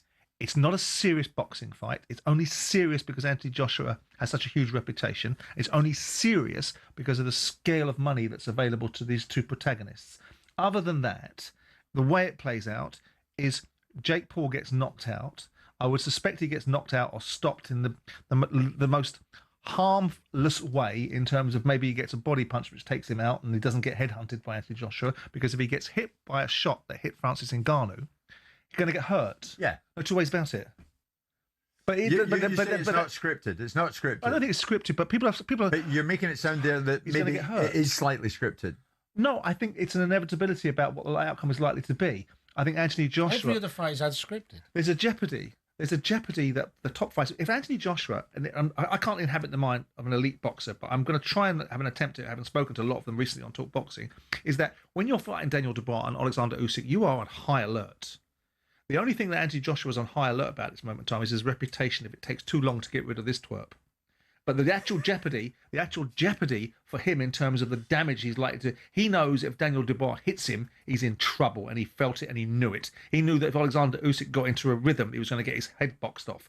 And there was damage for him there. The only damage to Anthony Joshua, potentially, is not physical, is reputational-wise. So there's not the same call to action mentally, despite the fact he's got a killer's mentality, and he talks about it himself. Yeah. He'll go in there, and I think he'll do what's required to get rid of Jake Paul. I think it goes in there, Simon, because there's a lot riding on it for Joshua as well. Agreed. Because it's absolutely over for him if he gets in any way embarrassed by this guy, Jake Paul. He's got to go in there and blast Paul out of there ASAP. But why? Because everybody said that the Tyson Fury, everybody thinks, besides Tyson's camp, that he lost to Ngannou. Didn't damage Fury. Oh no, but come on. No, come on, hang on. We all say Ngannou and Jake Paul are different. You told us Ngannou and Jake Paul are different. They are.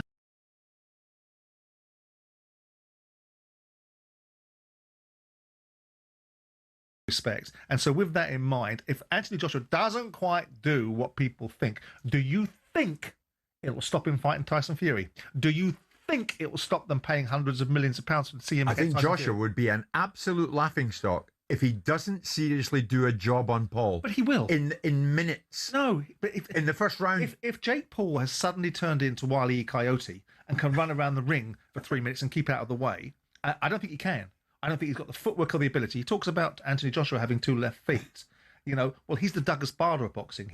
He won't be getting away. What about if there's a happy medium? From Anthony Joshua. What about if there's a happy medium where he wins, not as early as everyone expects, but there's a little part in the fight where Jake Paul gets a bit of credit for having a go? How would you feel if you flew away over to That's Miami? what we'll see. If you flew away over to Miami, right? And you went all the way over to Miami and you went to see the spectacle. Well, you were going to go. I know. You went all the way over to the spectacle and he knocked him out in 10 seconds.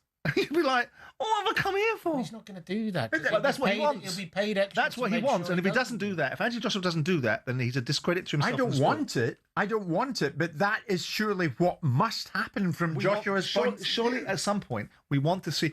Don't we just really want it to be a little bit less of a farce? Because in sport, isn't there something that we want which says, well, maybe there's something in this? Because everybody to a man just thinks that Jake Paul is going to get knocked out. But it's more of a farce if it goes by one round, because everybody will question it then. Depends what Jake Paul does.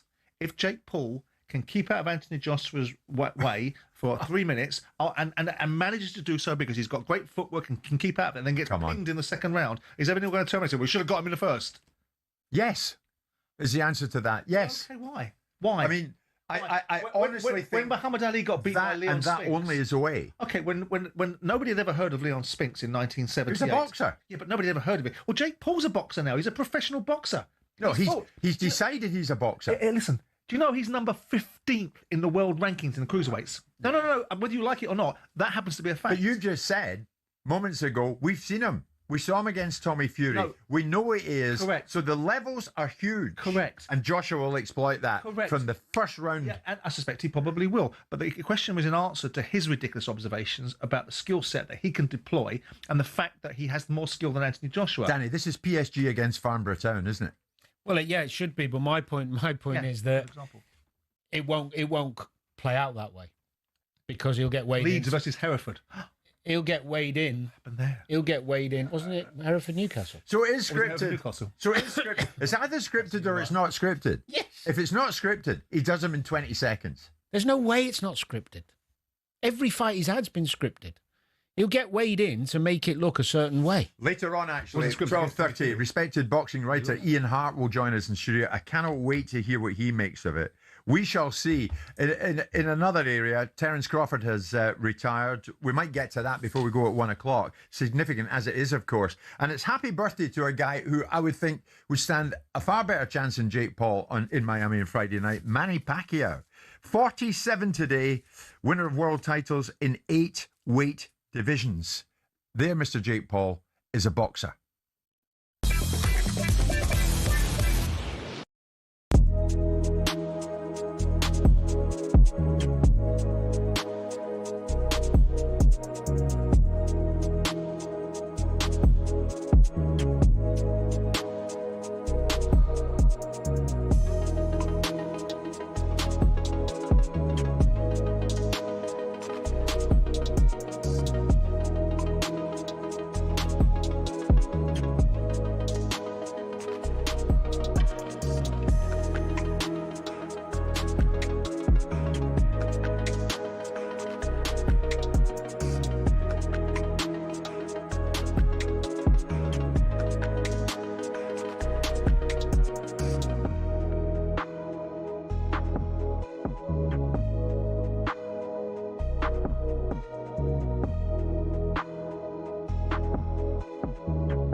The Premier League's profit and sustainability rules are sold to us as financial fair play, a way to keep clubs from going bust. But there are those who feel it's starting to look a lot like a system that protects the big boys and keeps the rest in their lane. Here's how it works and why people feel that way.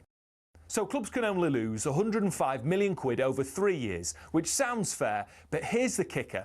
Your limit includes how much you earn. So if you're one of the traditional top 6, you've got massive global revenue streams and you can spend way more while still technically following the rules. Meanwhile, ambitious clubs like Newcastle, Villa or Forest, well, they're bringing a knife to a gunfight. Newcastle might be backed by Saudi billions, but they just can't splurge the cash. Their commercial income isn't there yet. Last season, they won their first domestic trophy since 1955 and qualified for the Champions League, which you'd think would be a great springboard for them to go on and start building a team to challenge at the very top. But because of PSR restraints, they couldn't break their wage structure for a new Alexander Isak contract, and look what happened there. So what's the solution? Well, either loosen the reins so ambitious clubs can spend within their means, or cap spending based on something other than revenue. Otherwise, we're just watching the same 6 teams swapping silverware most seasons, and that, folks, ain't what the Premier League was built on.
It's showtime on talkSPORT with BetMGM. Get ready for the golden era of sports betting.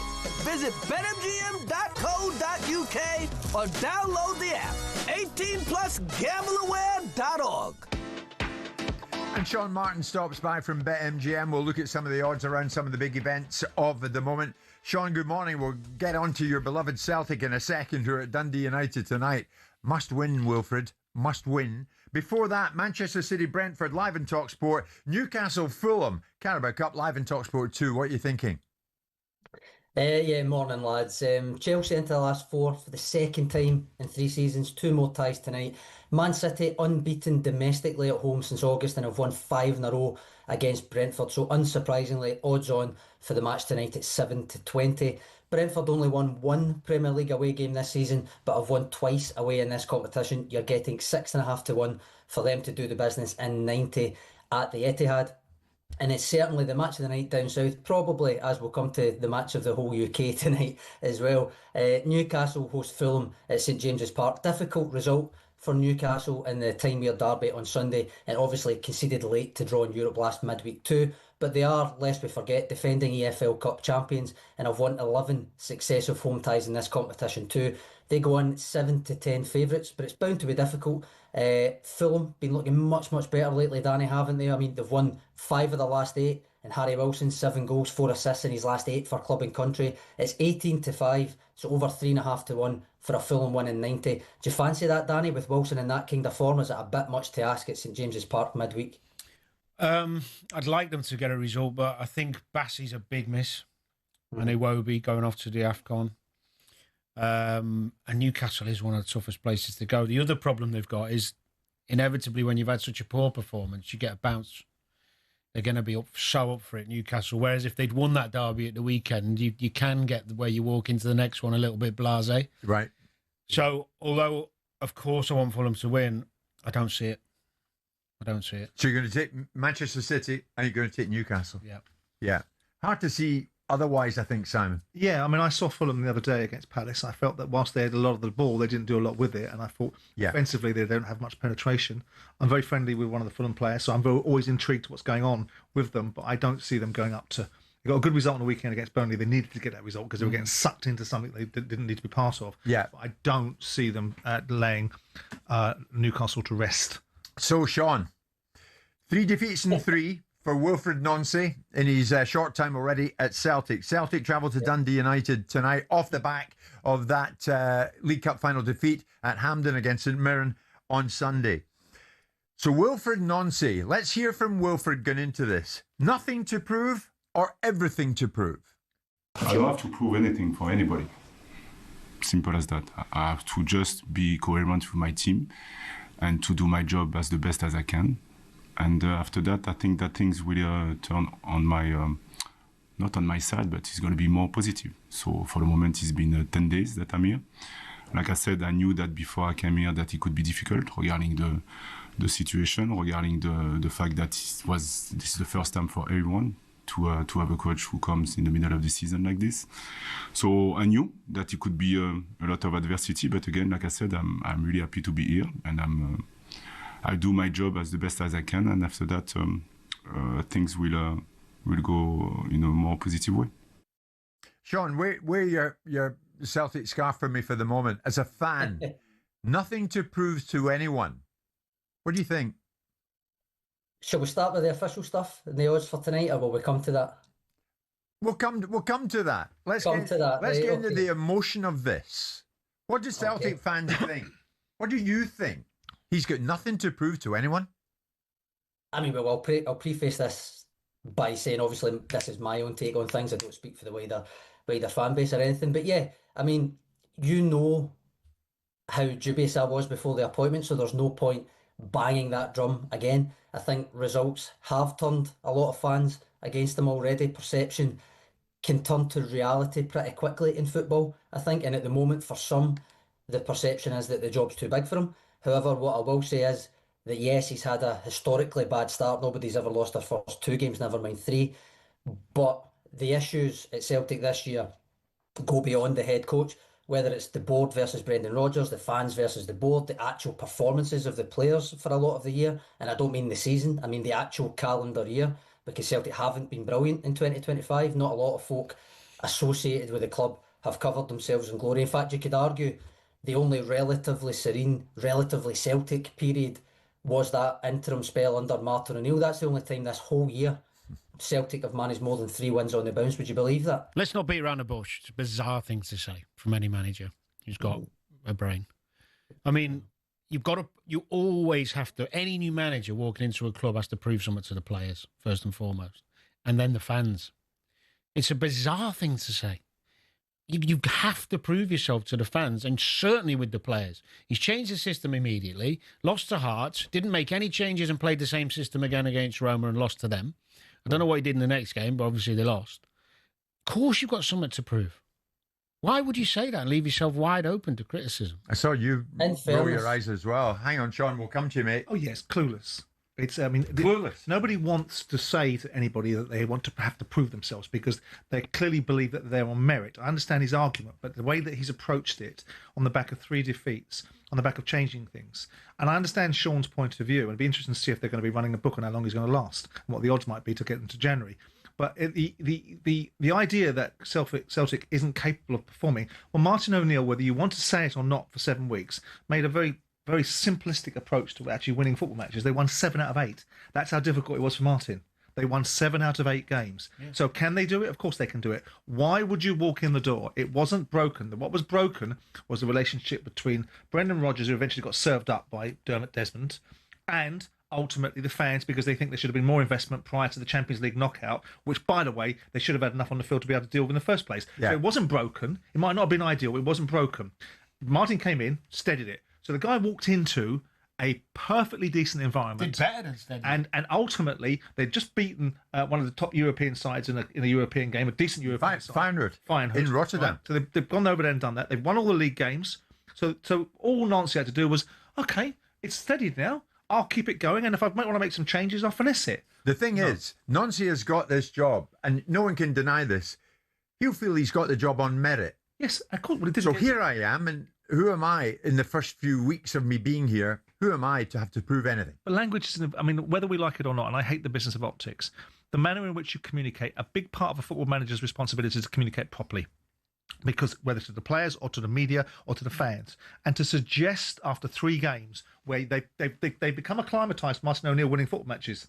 They've just won 7 out of 8. You've come in the door and you've lost to St Mirren in the cup game. You've lost to a slightly out of form Hearts that weren't going the same as they were. And you can accept the Roma defeat, right? We accept the Roma defeat in the situation because Roma are probably a better side and got more resources and playing in a better league on a weekly basis. But the other 2 results, irrespective of Hearts being top of the table and St Mirren being in a cup final and playing for their lives, you don't accept those. So when you sit in front of a press conference, you say to those fans, whilst I don't think I have to prove the reasons why I've got this job, I do have to earn people's trust. I do have to earn people's belief, and that's what I'm going to do. Yeah. That's the common communication you should be giving. Sean, I hesitate to think what the reaction, Sean, among Celtic supporters will be tonight. And it sounds as if I've been disrespectful to Dundee United. I'm not. But if Dundee United find a way of winning this, and they could, can you imagine the backlash then? Yeah, I mean, I'll pick up on what both Danny and Simon said there. First of all, yes, if the question is, does he have to prove himself? Then, of course, the answer is yes, he has to prove himself, as does any signing, player or coach, or indeed anyone recruited for any role, really. But in fairness, if you listen to the whole answer and the whole presser, to me, I think he was just trying to make the point he's not concerned about outside noise, essentially. And when results and performances pick up, the proving will be in the eating, so to speak. So I wouldn't make a massive amount of it, albeit I do take the point that part of how you communicate is the perception. As I said, perception can be reality. We don't have a book open on how long he might last and he might not, but there's a couple of schools of thought with that one as well, I would say. One is that you do a Leverkusen with Eric Ten Hag and just say, no, this is not working. Cut your losses immediately, move on, even though it's 3 or 4 games. Another is acknowledging that maybe appointing an ideologue, which seems to be what he is with his system and his changes. Do not be surprised when you appoint an ideologue and they play the way that they do ideologue things, essentially. I think maybe this type of managerial appointment is one you make in the summer and not mid-season, and therefore, if you're the board, the other school of thought is perhaps you give him a couple of windows and have the courage of your convictions that he's the right man, he's your man. I suspect the real politic of the situation, with how Celtic usually operate in the lay of the land, suggests something closer to the latter will happen. I don't know if you're hearing any different, Jim. I'm not. I'm just looking at Dundee United. They've only lost twice in the last 6. And they didn't lose to Rangers and they didn't lose to Hearts. So, I mean, we shall see. Sean, we shall see. 1 win at home over Celtic in the last 13 and a half years, though, Dundee United. So the odds obviously suggest Celtic should be going there and win. We're 5-2 on tonight. I do think that, yes, it will play a fact. It will be a factor that Celtic come into this having lost 3 in a row. A difficult run of 3, but nonetheless 2 winnable games in there. Must say St Mirren were excellent on Sunday in the cup final, played us to a T, is the way that I would describe it. Dundee United 13-2, the draw 18-5. It won't be me, Jim, but maybe a few will look at Dundee United or the draw double chance at 11-8, in all honesty. And incidentally, I heard Simon mentioning yesterday that you, Jim, called Celtic 0, Roma 3, correct score on Thursday. Is that correct? I did. What's your shout for tonight then? You did, yeah. I think Celtic will get. I think Nonso will be smiling at the end of this one tonight. How about that? The same scoreline as Celtic Roma, but in reverse. I think Celtic 7-1. Celtic 7-1 for a 3-0. Celtic go there, leave there having won 3-0. The darts World Championship. What do you want to give us before you go? I'll take 3-0, I'll tell you that. The favourites won every game yesterday at the darts up until the final match of the day, when Nico Springer, who was 14-1 on, lost to the unfancied 7-1 Australian Joe Comito. I'm under contract to point out Matt Gibson's tips from yesterday both landed, the 4.5 to 1 darts treble, and the both teams to score in the Chelsea game as well. Only an evening session at Ali Pali tonight, so 4 games, including 2 legends of the sport. Raymond van Barneveld, and his 35th Worlds, including the BDO ones, goes off 4-11 favourite against Stefan Belmont, though 21-20 for Belmont is actually potentially decent value, I think.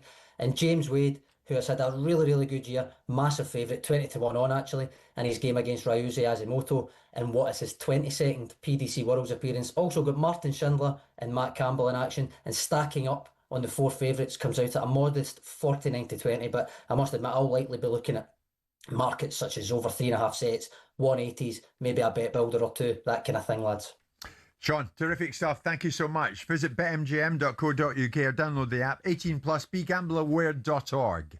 It's showtime on talkSPORT with BetMGM. Keep things golden with responsible play at betmgm.co.uk. 18+, gambleaware.org.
Not much of the morning left. We are heading towards 12 noon. Jim White, Simon Jordan, Danny Murphy. Live in talkSPORT, courtesy of Selco. It's where the trade goes. Danny, quick one from me to you regarding tactics, philosophy. Who drives it in your time in the game? The manager or the players? The manager. the manager. 100%. It's just that Spurs defender Mickey van de Ven was talking to Gary Neville, suggested that he was surprised that Ange Postecoglou was sacked by Spurs, and he opened up on his tactical philosophy. He says, I like the offensive play under Postecoglou, but I like what we have now with Thomas Frank. We're more secure at the back. I don't like getting exposed every game on the counter-attack. Sometimes we didn't really have a plan B, and we were getting exposed. We didn't have solutions to get out of it. Me and Romero were playing only the Europa League games last season. At one point, we walked up to the gaffer and said that we need to change some things and play more defensive sometimes. We need to make sure we win those games. We sat with him and he agreed on some things. But he said, I expect you two to sort this out in the pitch. Make sure that that's something that everyone else knows. I mean, for Ange to agree, if this is indeed true, and we've no reason to doubt it, it's a Van de Ven's recollection is, for him to agree with Mickey van de Ven, but then say, yeah, you're right, okay, you two sort it. Yeah, I think there's nothing wrong with a manager having a conversation with senior players and coming to some sort of compromise and for the benefit of the team. There's nothing wrong with that. That's good management. If you, obviously not all the time, you don't want the lunatics running the asylum, but there's something very healthy about being able to listen to your players at times and adapt accordingly. To then say, well, okay, you deal with that. That's not something I'm familiar with the best coaches I've worked with. Yeah. That you will go and work on it and have a little plan. This is what we'll do in this situation, or this is what we'll do here, and they'll set it up. And did you ever challenge a manager tactically? Yeah. Yeah, we had Mark Hughes for a year who I got on with brilliantly, and he wanted to just evolve us a little bit. We were quite a pragmatic counter-attack team at Fulham, mainly because we had a lot of senior players and couldn't run that much, including me. And Sparky wanted to be a bit more on the front foot, which was fine. And we kind of agreed when we were playing equal opposition or lesser opposition. We quite enjoyed going after teams a bit more and having a bit more of a ding-dong. But there's certain games where he wanted us to do it and we got pumped by Man City at home and somebody else pumped us the same week. I think they scored 5 and 4 or whatever. So me and a couple of the other lads went to see him and just said, look, we need to go back to type. We're all over the place. And he went, yeah, I agree with you. So we did a bit of work on it, steadied the ship, ended up finishing, I think we were 8th or 9th, which was good from where we were. Yeah. And I thought that was really good management because he understood what we were trying to implement what he wanted. Yeah. We were getting found out a little bit. We went and had a conversation behind closed doors. I get that. In this instance, though, Simon, even though we like Ange and we do, Van de Ven's comments to me suggest that Ange was something of a one-trick pony. Well, didn't we discover that? I mean, our eyes didn't betray us. We knew that already, didn't we? I mean, I am of the camp that there's no issue with senior players being in discussions about the involvement of a team, as long as that doesn't spill over to the belief that it's a democracy, because it isn't. Yeah. The manager has to be autocratic in the end because he's going to make the decision. So taking intellectual capital from players that are seeing things in front of them, seeing what other people are doing, and maybe having a different view, and adding some value to it is an important part of it. I'm not entirely sure why Van der Ven needs to disclose the content of conversations with the manager, perhaps to excuse their performances last year. It's interesting that he talks about the fact the only time they were playing was in the Europa League games, which might mean that the reasons why they're... That was only near the end. Yeah, it's an interesting set of observations in isolation that look very condemnatory of the manager and look like the players are coming out of it without any responsibility for their individual performances on the field. And I think what he's saying is I get what you're saying, and I get the fact that we probably do need to be a bit different because clearly players that I'm asking to do certain things aren't able to do it, but maybe you can help me get an extra 10 yards out of them or 10 inches or whatever the terminology might be on the field. I don't think it's a case of he sent them out there to sort it out on the field. No, I mean, he knew there was a belief that they weren't going to get relegated, so they threw all their eggs into one basket, which worked. Yeah. And they won a European trophy. Well, they were very fortunate because they played against an appalling Man United side. Yeah. It's a bit of a myth to think, though, just deviating from the topic, it's a bit of a myth to think that Tottenham finished 17th because they rested all their players in Premier League games. That was only for about 2 or 3 weeks. Yeah. Let's get it right. They played full strength in a lot of games. They got pumped in the league. Indeed. Sure. Yeah. In the final hour, we'll talk boxing today. If it all works technically, and I have no reason to doubt that it won't, we're off to Lagos, Nigeria, and we'll be speaking to Lawrence Okoli, who is in the ring and going to be fighting Ebenezer Tete. this Sunday. Boxing writer Ian Hart, Brighton superfan, will also join us in studio. A lot to get through, and we'll do it. Coming up to 12.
Aguero, Solskjaer, Deeney, Watkins. Sure, you know all about those last-minute goals, but have you heard the one about the on-loan goalkeeper who saved his temporary employers from disappearing out the Football League and into almost certain financial oblivion? Back in 1999, Carlisle United, managed by Nigel Pearson, were fighting to stay in the Football League. Carlisle's finances were precarious with a capital P that season, leading to a scenario where, with 3 games to go, they had to ask the FA to sanction an emergency loan deal to bring in a goalkeeper. Swindon Town's Jimmy Glass arrived at the club. His efforts in his first 2 games earned the Cumbrians 2 draws. Those vital points meant that Carlisle went into their final game of the Division 3 season, now League 2, needing to beat mid-table Plymouth Argyle in front of their own fans and hope their relegation rival Scarborough didn't win against Peterborough at home. The game at the McCain Stadium finished 1-1, and with the same scoreline at Brunton Park deep into injury time, Scarborough's fans invaded the pitch en masse, believing their Football League status was secure, convinced they'd done enough to stay up. However, there'd be one more plot twist. Carlisle won a corner in the dying seconds, and up came Jimmy Glass. In one of those you couldn't make it up moments, Glass scored from a rebounded header and was promptly swamped by teammates and thousands of fans who quite simply couldn't believe what they'd just witnessed. As for Jimmy Glass, he became an overnight celebrity, but he never played for Carlisle again, and his playing career never really kicked on after that defining moment. He took on various jobs outside of football before finding his way back into the sport as player liaison officer at Eddie Howe's Bournemouth, and most recently the general manager at non-league Wimborne. Not the fairy tale ending to one of the most Hollywood moments in football, but the name Jimmy Glass will live on forever as the scorer of that goal, arguably the most important in any club's history.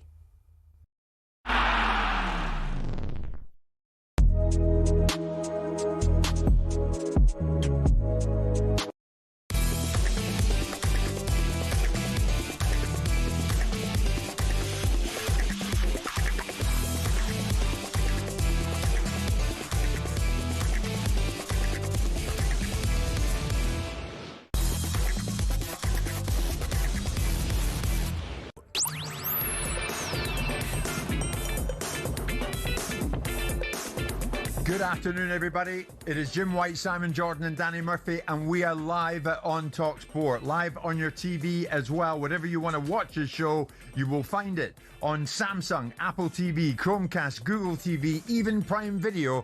You can watch the radio show as you like. We're delighted to be with you this Wednesday lunchtime. A lot to get through in the final hour. I'm delighted to say, Danny, I noticed you in the green room there moments ago speaking to Brighton superfan who's written a book about his beloved Brighton and Hove Albion, Ian Hart, boxing writer as well, who has brought along with him the head of media at Brighton, Paul Camlin. So you, my friend, are totally outnumbered this lunchtime. What constitutes being a super fan? You will find out. Stay I would right suspect there. that Tony Bloom is a super fan.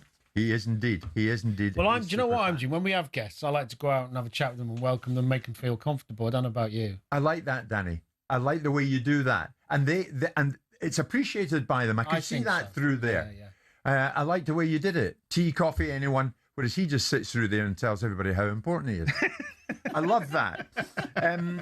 Here's a thing for you. I didn't know, Dan, if you knew this, but on this day, 24 years ago, what happened? Michael Owen won the Ballon d'Or at the age of 22. Owen became the first English player to win the award since Kevin Keegan in 1979, and he remains the last to do so. Can you believe that? Danny, before we hear, I'm going to play you a clip in a second of Michael speaking to a man called Simon Jordan on this thing called the Upfront podcast. Owen, when you think of him and you think of playing alongside him, what do you remember? What's your standout? Well, it's funny we were talking about elite mentality earlier because that's what he had. Unbelievable mentality, especially in big games. Complete belief in himself to be able to win matches and impact games and score goals. Just so calm and ruthless, Michael. It's just an absolute pleasure for me to play with him. I was very, very lucky because I had, not just Michael, I had Robbie as well and people like Emil, but Michael was, when he came on the scene, it was like something I'd never seen before. Yeah. He was terrorising people. Defenders were terrified of him. He had a presence and an aura, and he's only small. If he could have stayed fit, he'd God knows what he could have done. Well, on the Upfront podcast, somebody gave Simon a decent question, and he asked it. Simon turns to Michael and says, listen, you had just won the Ballon d'Or. This was, of course, when he won it at the age of 22. And Simon put it to Michael Owen, did you think you were the best in the world? No. But yes. Yeah. Okay. No, but yes. So no, I did. Realistically, because you're I humble didn't. For the purpose of this conversation. No, because I didn't think I was. Right. Brazilian Ronaldo, I looked at him and thought, there were better players than me in the world, yeah, but it's like, but when I get on the pitch, it's like saying to a boxer or anyone, if I'm about to have a fight with you, you probably beat me up in a fight. Yeah. But actually, when we start fighting, I'm in it. I'm not, I don't think I will lose. Mm-hmm. And I know what I felt like when I crossed the white line. And that was like I was. But realistically, when I sit here, no, there was other players that were better than me at the time. Zidane was around. As I say, Ronaldo. There was a fair few great players at the time. Danny, he says that, but to win it that year when he was 22, he had to beat the likes of Raul of Real Madrid, Oliver Kahn, who was at the top of his game, Bayern Munich goalkeeper. So, yeah, he was indeed, quite rightly, the best around in Europe at that time. Well, he had complete confidence in himself from a very early age, and he nailed it there where he said his confidence spread when he's on a pitch to the rest of us that he was the best and he could score against anybody. And I was talking with Simon before about it, actually, because I mentioned Gerrard and Rooney having similar mentalities, and I don't really know how you get it, but Michael had it. It was this, Michael did not care less who he was up against. He was convinced he'd be able to rip them apart. I mean, the FA Cup final against Arsenal, Adams, Keown, that's a tough pair. And he'd said before the game, Don't worry about that. They can't handle me. That's the mentality. He's just got it. He just had it.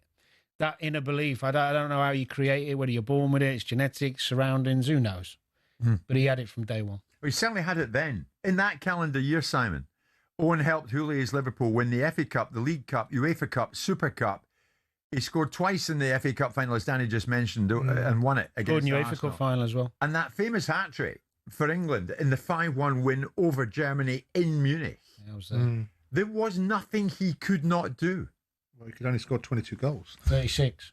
Well, I remember talking to him about it. 36. He gets 56 goals and 54 appearances. Yeah, I mean, I maybe league goals. In that calendar year. 22 league goals, I think he got. Yeah. And I remember saying to him, you look at the threshold of Ballon d'Or winners, and okay, how many goalkeepers have won the Ballon d'Or? So when Oliver Kahn features in the top 3, it tells you that there might have been a dearth of performances that year, with all due respect to Michael. But when you look at 22 goals, and you look at the recipients of it post that, which are the Ronaldos and the Messis and whoever else has won it, they're scoring a goal a game. And so, to me, with all due respect, however you won it, when Kevin Keegan won the European Football of the Year, when Alan Seamerson won it the year before, when these players win these awards, when Hullet won the European Football of the Year, these are great players winning awards, but the benchmarks are different. And Michael, is a very confident lad. I drew him into a conversation about the comparison between him and Robbie Fowler, and they exhibited similar characteristics about who was better. They both felt they were better than the other person. But I also felt that to score 22 goals and win a Ballon d'Or might well be indicative of the quality of the performances in that year. That all said, should he have achieved more? I mean, in terms of capturing major honours, what held him back more, Danny? Injuries or playing for Liverpool at that time? No, the injuries. Yeah, they done him. Massive injuries and something that stayed with him. And not playing for Liverpool? I mean, his one league title in his career came at Manchester United. Yeah, but that you can look at the honours. I mean, he went to Madrid to try and win more titles. Didn't going to Madrid and sit on a bench not help him? Well, he actually scored quite a few. He got double figures that first, so he did come off the bench a bit, yeah. But he even when he went to Madrid, he wasn't his normal self in terms of what he came into. But when he burst onto the scene, those first 4 or 5 years was incredible. If he hadn't had the injuries, he'd have gone on to win whatever he wanted to win. But he was playing for a Liverpool side then, Danny. That were trying to achieve. That were like third best in England at that time. Well, we set behind Arsenal and Manchester United. Yeah, we were, yeah. But that's why he went to Madrid, to try and get to the... He thought going to Madrid would give him more chance of winning Champions Leagues. And he was kind of right, wasn't he? It just didn't happen for him. I don't think... He probably knew when he went to Madrid he was never going to be back to what he wanted to be. And then the options were less when he left Madrid because people could see he wasn't the same. When he came back into the Liverpool dressing room after winning the Ballon d'Or, was he different in any way? No. It wasn't a big deal then. We went out and had a picture with him one day, training ground with the Ballon d'Or. I think, if I remember, we did a quick picture. And it really wasn't that big a deal. It's grown into this enormous achievement, an accolade, and maybe rightly so, I don't really know. Yeah. It's been dominated by Ronaldo and Messi for obvious reasons. But back then, it was like, well done, Michael, well deserved, amazing, but next game. And he was, honestly, irrelevant of what you think of him and your views and wherever you support and what you've seen of him public eye, Michael had a humbleness to him. There was no arrogance in him. He'd do the same things, a family lad. Yeah, he liked to bet. He had a bit of good banter, but he was so focused on scoring goals. He didn't care for the other stuff, the limelight. It didn't bother him at all. He didn't want it. Yeah. He hated it most of the time. The Ballon d'Or was a bit like a man of the match award. Thanks very much. No more than that. No. I mentioned at the top of this, and this is what I'm driving at. He became the first English player, Simon, to win the award since Keegan in 1979. And he remains the last to have done so, which is staggering. Almost a quarter of a century on, from players, managers and owners. Will England ever produce best in class again? Well, don't we have one at Real Madrid at this moment in time? Don't we have a player in Jude Bellingham that potentially fulfills that role? Well, we've got two. If Kane wins the Champions League and the World Cup, there's an argument there. He's breaking all sorts of records with his goals. Now, Kane's a wonderful, but he hasn't had, because of his time at Tottenham, the honours, if you like, that a player of his quality should have. But he's one of the best strikers we've ever had, that's for sure. Maybe he's a better bet than Bellingham, isn't he? Bellingham can't get in the England team on an automatic basis. At the moment, yes, but long-term, Bellingham's a better bet. this is arguably the best young number 10 in the world. You can't really say at his best when that first 12 months in Madrid and what he's been doing for England in tournaments so far, as someone so young. Yeah. No other players doing. Musiala's not doing it at Germany the same level. Give me anyone of a similar age who's anywhere near the level he's done at that. I mean, Bellingham's got a hell of a chance of becoming that, yeah. I mean, he's Simon's right. He's 22 now.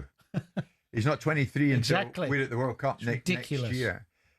So he's got plenty of time to do it. The trajectory for Jude Bellingham should be to land at that level, yeah, and not to laden him down with that expectation, because that is one of the things that players constantly get laden down with, which is other people's expectations for them. He's playing for Real Madrid not by any chance. He's landed at Real Madrid when he was 20 years of age, not by chance. They bought him from Borussia Dortmund.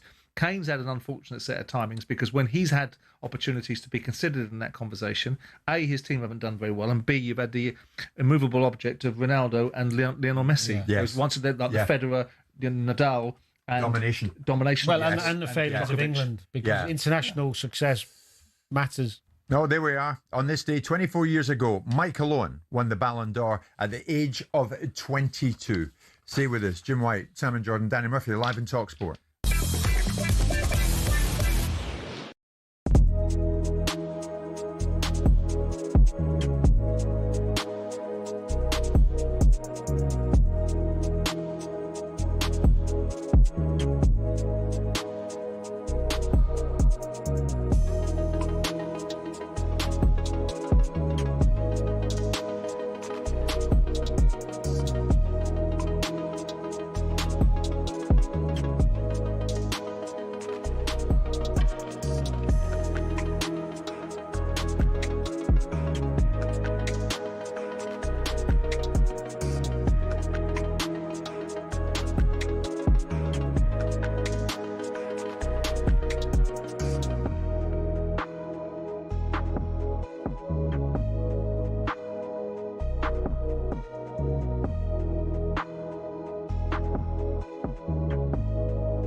It is Wednesday lunchtime, 20 past 12 noon. It's Jim White, Simon Jordan and Danny Murphy. We're going to mix a bit of football chat and a bit of boxing chat at this particular time in the proceedings, because we have a guest in studio who is pretty darn much an expert on both boxing and Brighton and Hove Albion. An unlikely combination, but we'll attempt to do both this lunchtime in the company of author and journalist Ian Hart. Ian, good afternoon to you. Good afternoon, Jim. Now, before we go any further, when you mention Brighton and Hove Albion to the former Crystal Palace owner Simon Jordan, in all honesty, Simon, how do you regard Brighton and Hove Albion as a club, their fans and everything? Because now and again, you've had a wee cheeky swipe at them as we've gone along. With a lot of affection, because a lot of my family come from that part of the world. So whilst there's always this rivalry between the two clubs, I get on very well with Tony. I spoke to him the other day. I know his brother quite well because his brother's often in Marbella. There was always this rancor between me and the fans because they used to have a go at me. But there's always been this battleground, started potentially with Alan Mullery and Terry Venables and the arguments that went on back in the day, and Alan Mullery found £5, that's because he wouldn't give that for the job at Palace, or the fan base. But no, I listen, great. I remember when I was in Owen and we beat them, there was delight on my well, I can imagine. It almost makes it sound, Ian, that they had a go at him for no reason. They did.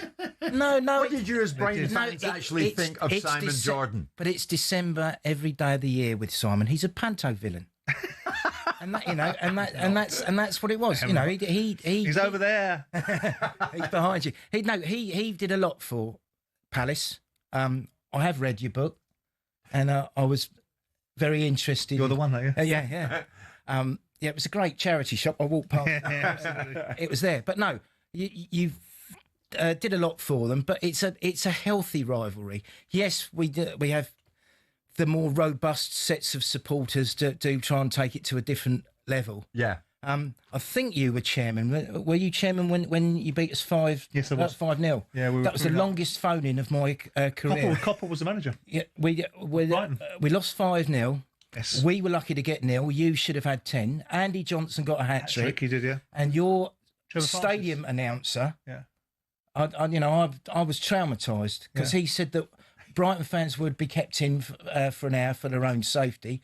Palace fans, we've restocked the bar to celebrate this wonderful victory. I was traumatised having to drink cup tea in a scout hut with Dick Knight when I came down to. It wasn't a scout hut, Simon. There you go. You're overreacting again. It was a porter cabin.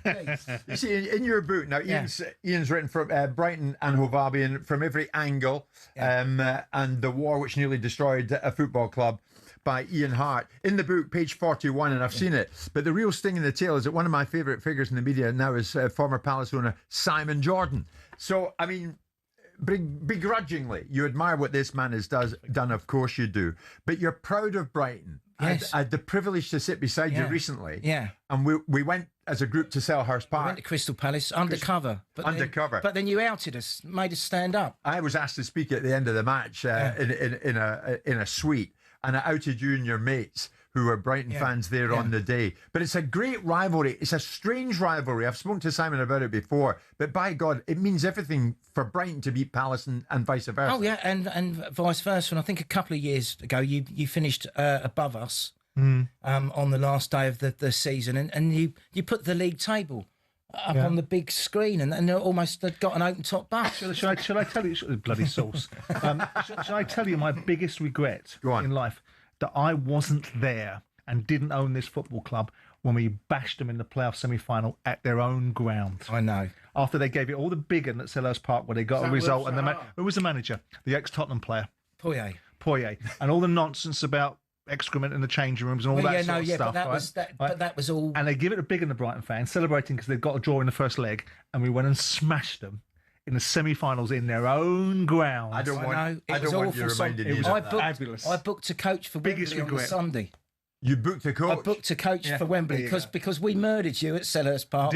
And I thought it was going to be a cakewalk. Yep. Ashley Barnes came on, hit the bar, and then our nemesis, Mr. Sahar, comes back from Man United on loan. And then I didn't leave the ground, but I went and sat in the bar. Well, once you went, because Mr. Holloway, who made a big thing of the toilet gate. Yeah. We won't give it its official name, toilet gate, but it was all down to your coach driver couldn't control his bowels. Surely that was a bittersweet moment for you, though, Was. Mr. Jordan, I'm because looking at obviously Parrish, Parrish's pockets are going to be I'm looking at lined. Parrish, I want to smash your face in. I'm looking at Wilfried Zaha, who came out of my academy, coming back from loan to Man United. But the overriding thing was, I wish I was at Brighton to watch. Ian, here's the thing. A lot of love on your behalf has gone into this book. Yeah. 50 years of being a Brighton fan. 52 now. 52. Yeah. As the club went from near extinction to the Premier League. It's a hell of a story. And, you know, you're a supporter, fanzine editor in the past, club employee, newspaper columnist, and fundraiser in terms of the efforts to stop the club going out of existence. Well, it wasn't fundraising. It was more an active campaign against the people that were running the club. I mean, at the time, it was...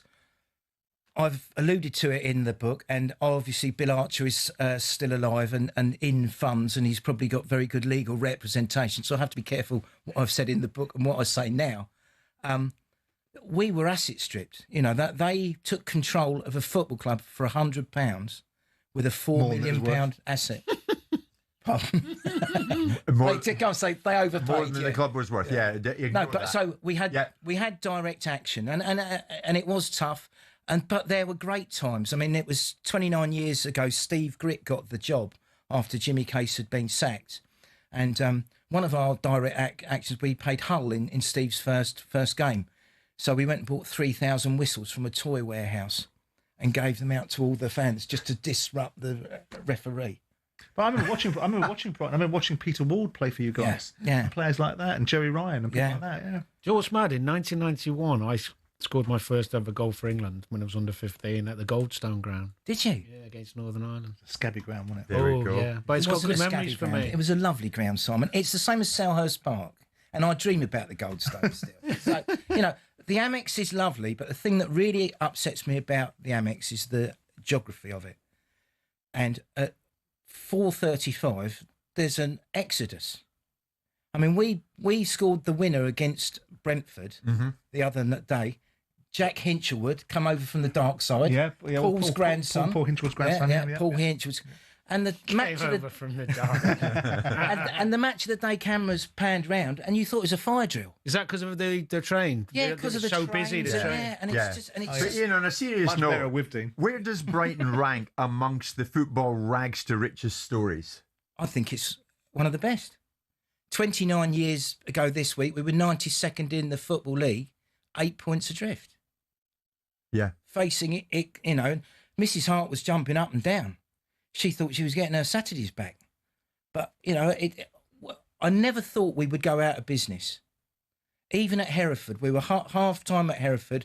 We didn't have one foot in the conference. We were waist deep. But even if we went into the conference, I thought we'd have come back as a sort of Phoenix club and then gone again.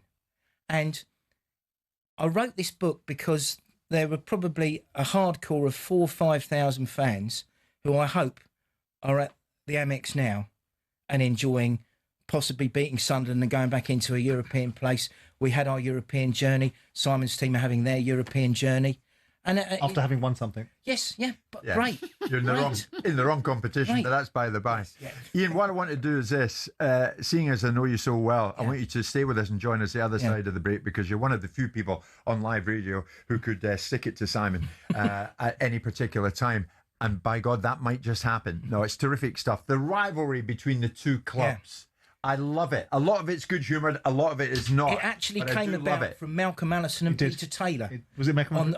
On the first day of the season, 1974. Taylor had stayed at Brighton instead of joining Clough at Leeds. Yeah. And effectively that With cost Mike Clough his Bamber. job. Mike Bamber. Who was a great chairman. Ian, I want to hear your view of where Brighton and Hove Albion Football Club have gotten themselves to today, of course, under the youngest manager in the Premier League, Fabian Hürzeler. We'll get to that. Ian, the messages are coming in. Tell Ian, Jim, the Amex is a toilet up the palace. Thank you so much for that lovely message this lunchtime. It's 12:30.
thought a sporting event's halftime show could have a bigger impact than the game itself. That seems to be the case with the Super Bowl halftime show. In 2024, Usher brought in an audience of 180 million worldwide, the biggest in the event's history. But how did singing and dancing get to be the centrepiece of America's biggest sporting event?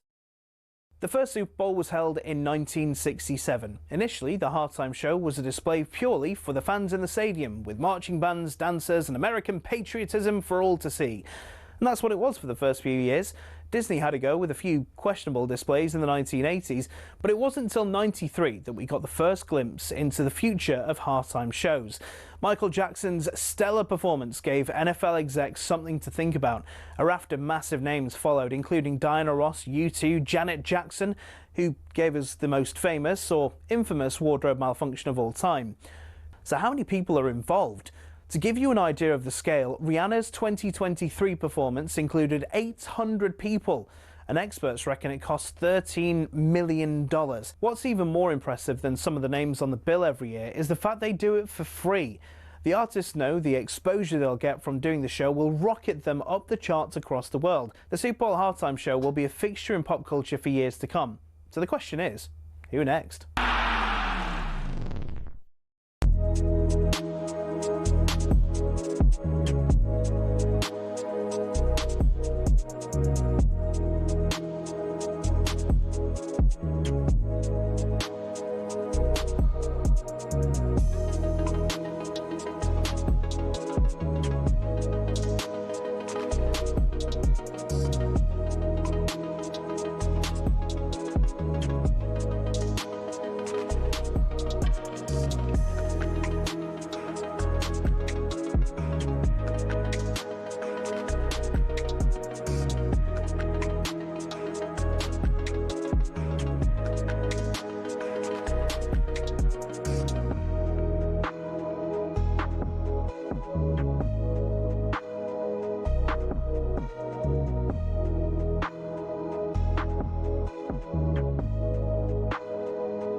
It is Wednesday lunchtime. It's Jim White, Simon Jordan, Danny Murphy, and alongside us, author and journalist Ian Hart this Wednesday lunchtime.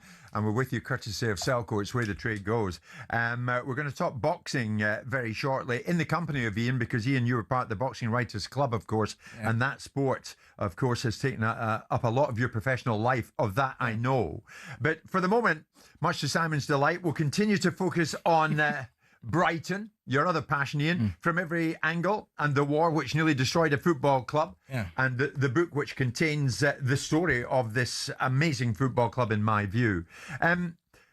Right now, Brighton, 10th in the Premier League. We're kind of used to that, Ian, that are a Premier League ever present, and they're always capable of getting one over the big guns. They play Brighton this weekend. You're 10th, as I say. Can you believe where the club is today? I mean, what does the next step for Brighton and the Hove Albion Football Club look like? But it is a bit of a minefield, Jim. I mean, we've run out to Sussex by the sea, and with a lot of our fans, we should run out to Queen's I want it all and I want it now.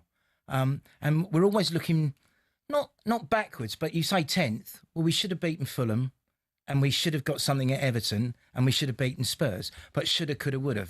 I've seen that on many a headstone down the years. So you are a funeral director, right? We are where we are. Yeah.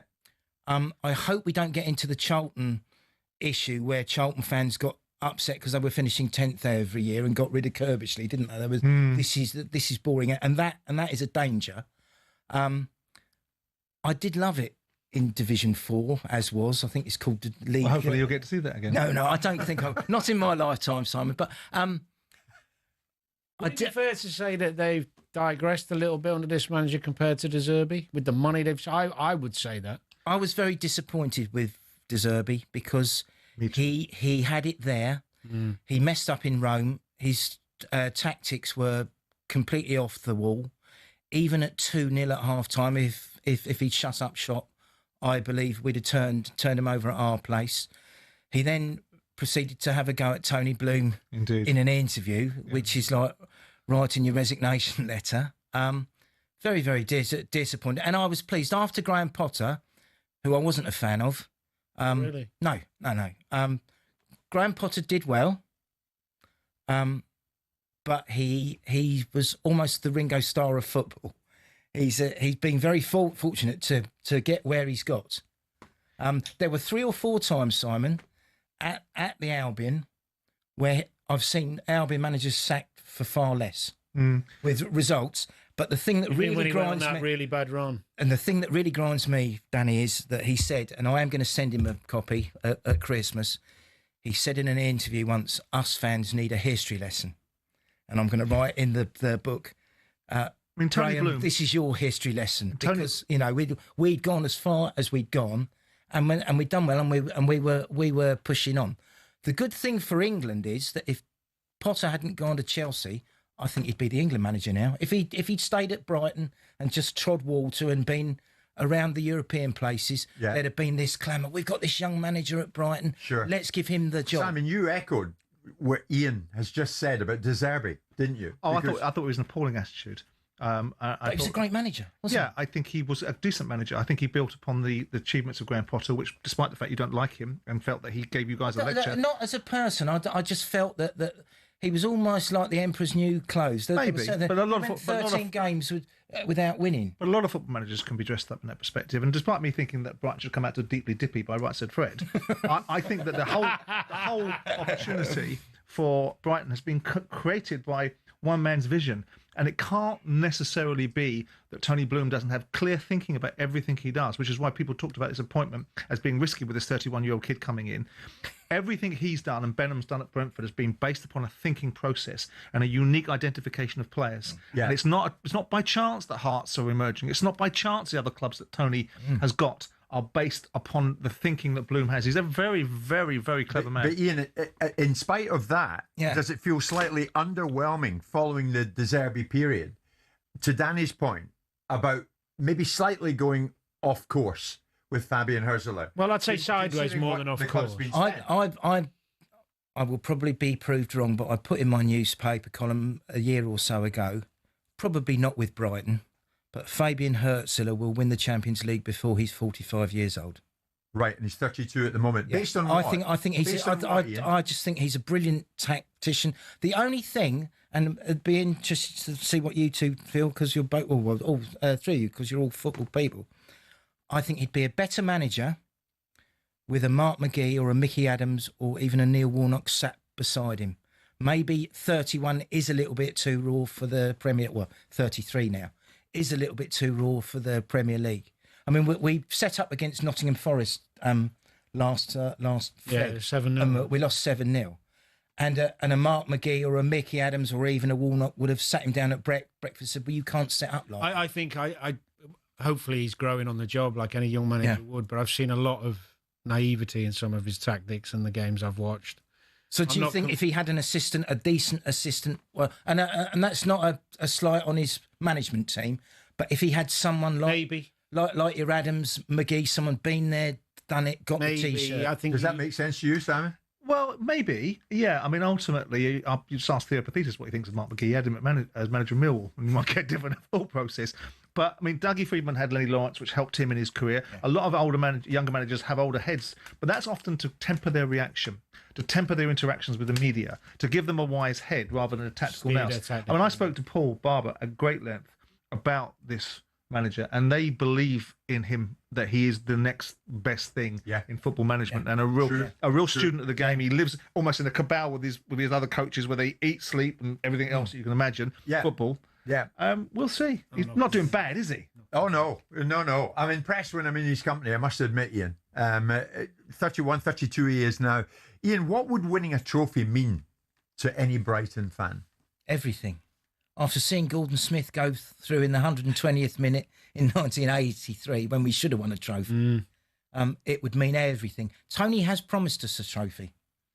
And I believe in Tony, and I believe one will come. It might even be the FA Cup. Simon promised me and Jim a night out in a nice restaurant, but that hasn't happened. I mean, we have, Ian, with all due respect, seen what it's meant to Crystal Palace. Yeah. And they that was a special day. That was a special day. Yeah. And I think Brighton fans would celebrate like never before if that can be achieved. Yeah, and I think it will be. I think, but it may be the next man. The thing about Tony Bloom, he's like a Russian chess master. He's 2 or 3 moves ahead. He knows who's going to be the next Brighton manager now. It's all in the process. He's so switched on. Yeah. But he couldn't have done it without Dick Knight, and as it says in the book, he couldn't have done it without a certain group of fans of Brighton and Hove Albion. I've put it in there. Maybe. Well, no. I have to stand by my words. They groomed the fans before they asset stripped. So we thought everything was rosy in the garden. And I went to a dinner with Jerry Ryan. It was our fanzine dinner in the spring of 1995. And dear old Jerry said, Harty, he said, they're up to something. I can't put my finger on it, but they're up to something. And they'd sold the Goldstone. It's incredible. And the club lived on and now lives in the Premier League, where it's a permanent resident. Before we talk boxing, and we will, Ian, because you've been part of the Boxing Writers Club, what does it take to be a Brighton fan? Why is this club so special to you? I remember when my dad died, I was at Hove station on a train when the nursing home phoned me saying my dad had died. And I looked across at the old Goldstone site. And my dad took me on the 23rd of April, 1973, Shakespeare's birthday, St George's Day. 1-1 draw with Portsmouth. Brighton were all but relegated. And I just thought that was the day that my dad inflicted a lifetime of frustration and disappointment on me. Why didn't you take me fishing that afternoon? My life would have been so much easier. No, it is. You don't choose your club chooses you. And it is about, and we've obviously inherited fans from other clubs, from the big Premier League clubs. It's great being in the Premier League, but the journey, as with my BBC, I was 11 years on the BBC doing the phoning. I've seen Brighton in 110 professional stadiums. Now there probably aren't many fans that can say that. There are a couple of anoraks, and I say that in the nicest way. I think Brighton have played in about 127. Yeah. And there's someone that's done them all. And finally, why are some of the proceeds from the book going to go to the Samaritans on the south coast at Worthing? Yeah. Because sadly, in the narrative, there are a couple of people that took their own lives. Roy Shooter, who was one of the main fanzine writers. And sadly, Ricky Hatton is featured in the book because I did a bit of work with him with the Boxing Writers. And there is a suicide epidemic in this country. It seems to get swept under the carpet. The 2023 figures, it's 15 people a week take their own lives, especially at this time of year. If anybody's listening out there or watching on YouTube and you know someone that you need to check in on or think you need to check in on, don't think about it. Check in on them. We've all got to look out for each other because it's a bad old world out there. Good words, Ian. Ian Hart with us this lunchtime. Stay with us. We'll talk boxing in the final part today.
Step up to the hockey and win the ultimate VIP darts experience on talkSPORT. Now, the PDC World Darts Championship is underway, and talkSPORT and Pitch Experiences could be sending you there on December the 23rd. The countdown's on. Get your entry in by 4 o'clock tomorrow. You and 3 mates could live at large with platinum seats, fine dining, open bar, VIP access to the 501 lounge. Then it's straight to the Prime Arena table. For the best view in the house, get ready for an unforgettable Ali Pali Christmas. Here's how you can enter. Text DARTS to 83338. Text costs £2. Your standard network rate applies. Or the number to call, 0343 4217508. Lines close tomorrow, 4 o'clock. That's when you'll need to answer your phone should it ring. 18 plus UK residents only. Your chance to win. Text DARTS now to 83338. It's a network promotion. Full terms and conditions apply at talksport.com. And good luck. Good luck to Lawrence Okoli, who's just landing now in Lagos, Nigeria. Fights at the weekend. So, because his plane was delayed, we won't speak to Lawrence today. We'll speak to him probably on tomorrow's show. We stay with the theme of boxing, though, no doubt, because boxing writer Ian Hart is in our midst. Ian, before I go on to the final part of the show today, we've spoken about AJ against Jake Paul. I'll get to that. Before I do, were you having... Simon wasn't having it. Not that that should influence the way you think. Were you having Eubank Jr., Conor Benn, as a proper bona fide fight between two great fighters? I think it was a fight built on birth certificates. That's all it was. And the first fight, which I didn't go to because we had West Ham at home, the Amex at Brighton, the first fight was a Southern area fight at best. Your mate Ben Shalom comes on here and says, "Oh, it was the best fight we've had in this country for 5 years. You know, it was a throwback to the Thriller in Manila. It was, you know, the fight of the century. Ali Fraser 71, absolute hooey. I mean, before he was a boxing promoter, did he sell timeshare? Because you know, it was just, it was absolute. And if Ben had been a proper super middleweight, he'd have finished Eubank in the last 3 rounds. He was barely holding himself up. And then they did it all again. P.T. Barnum, you can fool some of the people some of the time. But you can't deny the first fight was an absolute barnstormer.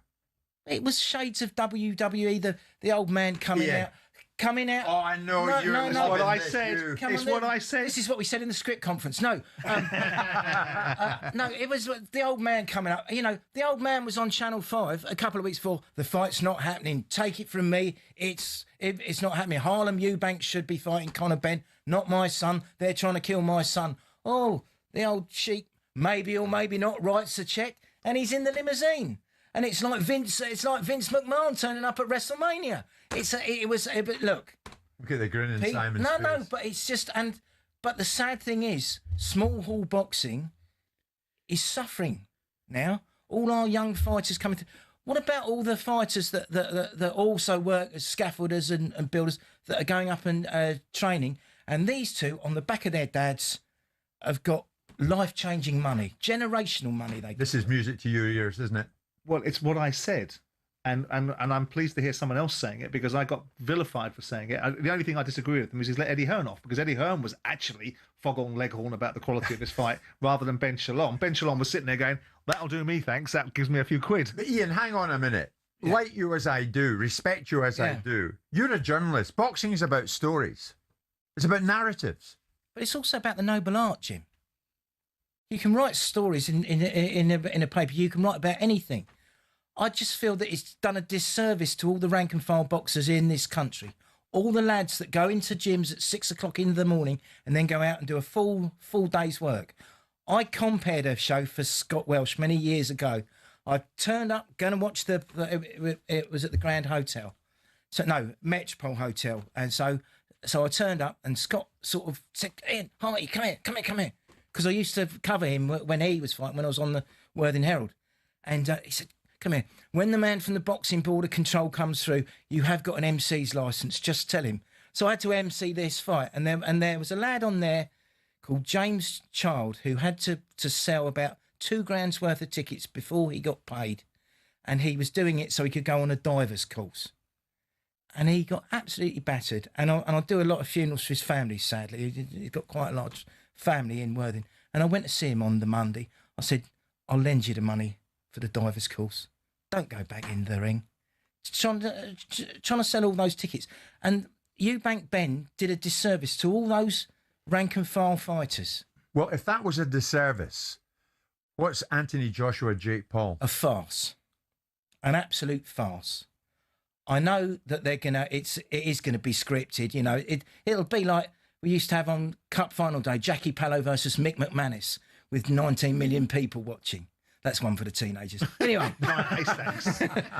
But no, it is an absolute farce, because when they come to the ring and they meet in the ring, they will say, you know, touch gloves, and it should be over in 15 seconds. When AJ knocked out Ngannou, DAZN turned all the...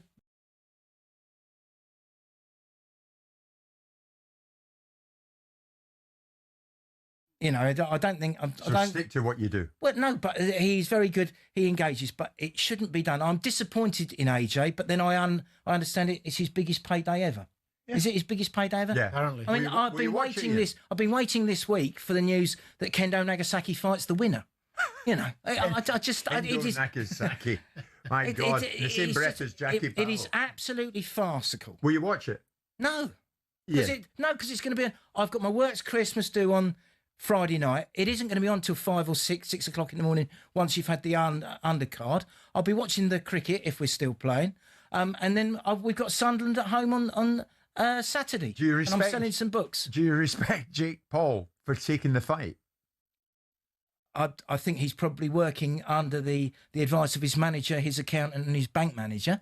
But look, he's a modern day P.T. Barnum. He is fooling all the people all the time. And unfortunately, I know everybody's getting excited. I don't think Fury and AJ will happen. You don't? No, because his punch resistance has gone. Fury's. AJ's punch resistance has gone. And punch resistance is like virginity, and it's like trust. You only lose it once, all right? And you can't get it back. and I just think Fury's still got enough in the tank to finish it in a round. So you'd fill a stadium and it would be over inside 3 minutes. I went to the Dubois fight and I was sat with all the AJ disciples and I called it before the ring walk. You know, again, like I'll get tarred and feathered after cozying up to you. I thought I was going to get tarred and feathered at Wembley, but it was absolutely farcical. You felt quite comfortable sitting beside the former Palace owner. He's all right. Look, he's very, as I've said in the book, everything he says about agents, everything he says, you know, I don't know. We can't go back to where we were because, you know, but we have to kick off at silly times. Yeah. You know, get the kids. It stopped being the game of the working classes. One of the things we need to do is we need to have a wage cap, which then means that then the ticket prices. So your man living in Brighton who wants to take his 3 kids can take his 3 kids. Yeah, I agree with you. You know, and be careful though. Simon will call you a socialist if you're not careful, Ian. Let's not go back to page that. 41 of the book. I won't say it too loud, but Simon Jordan is almost some kind of a cult. Back in the day, Jim, it was spelt differently. That's very good. That's very good. Ian Hart, from every angle. It's a great read. Ian, you have been nothing short of magnificent. Thank you. Thank you very much. Thank you for having me on. The former owner of Crystal Palace. It's a bit like Jerry Adams and Ian Paisley, isn't it? Come together. Nice. Love it, Ian. Danny, thanks for everything, mate. Pleasure. Simon and I will be back tomorrow at 10, and Lawrence Okoli will probably join us somewhere within those 3 hours. It's 1 o'clock this Wednesday lunchtime.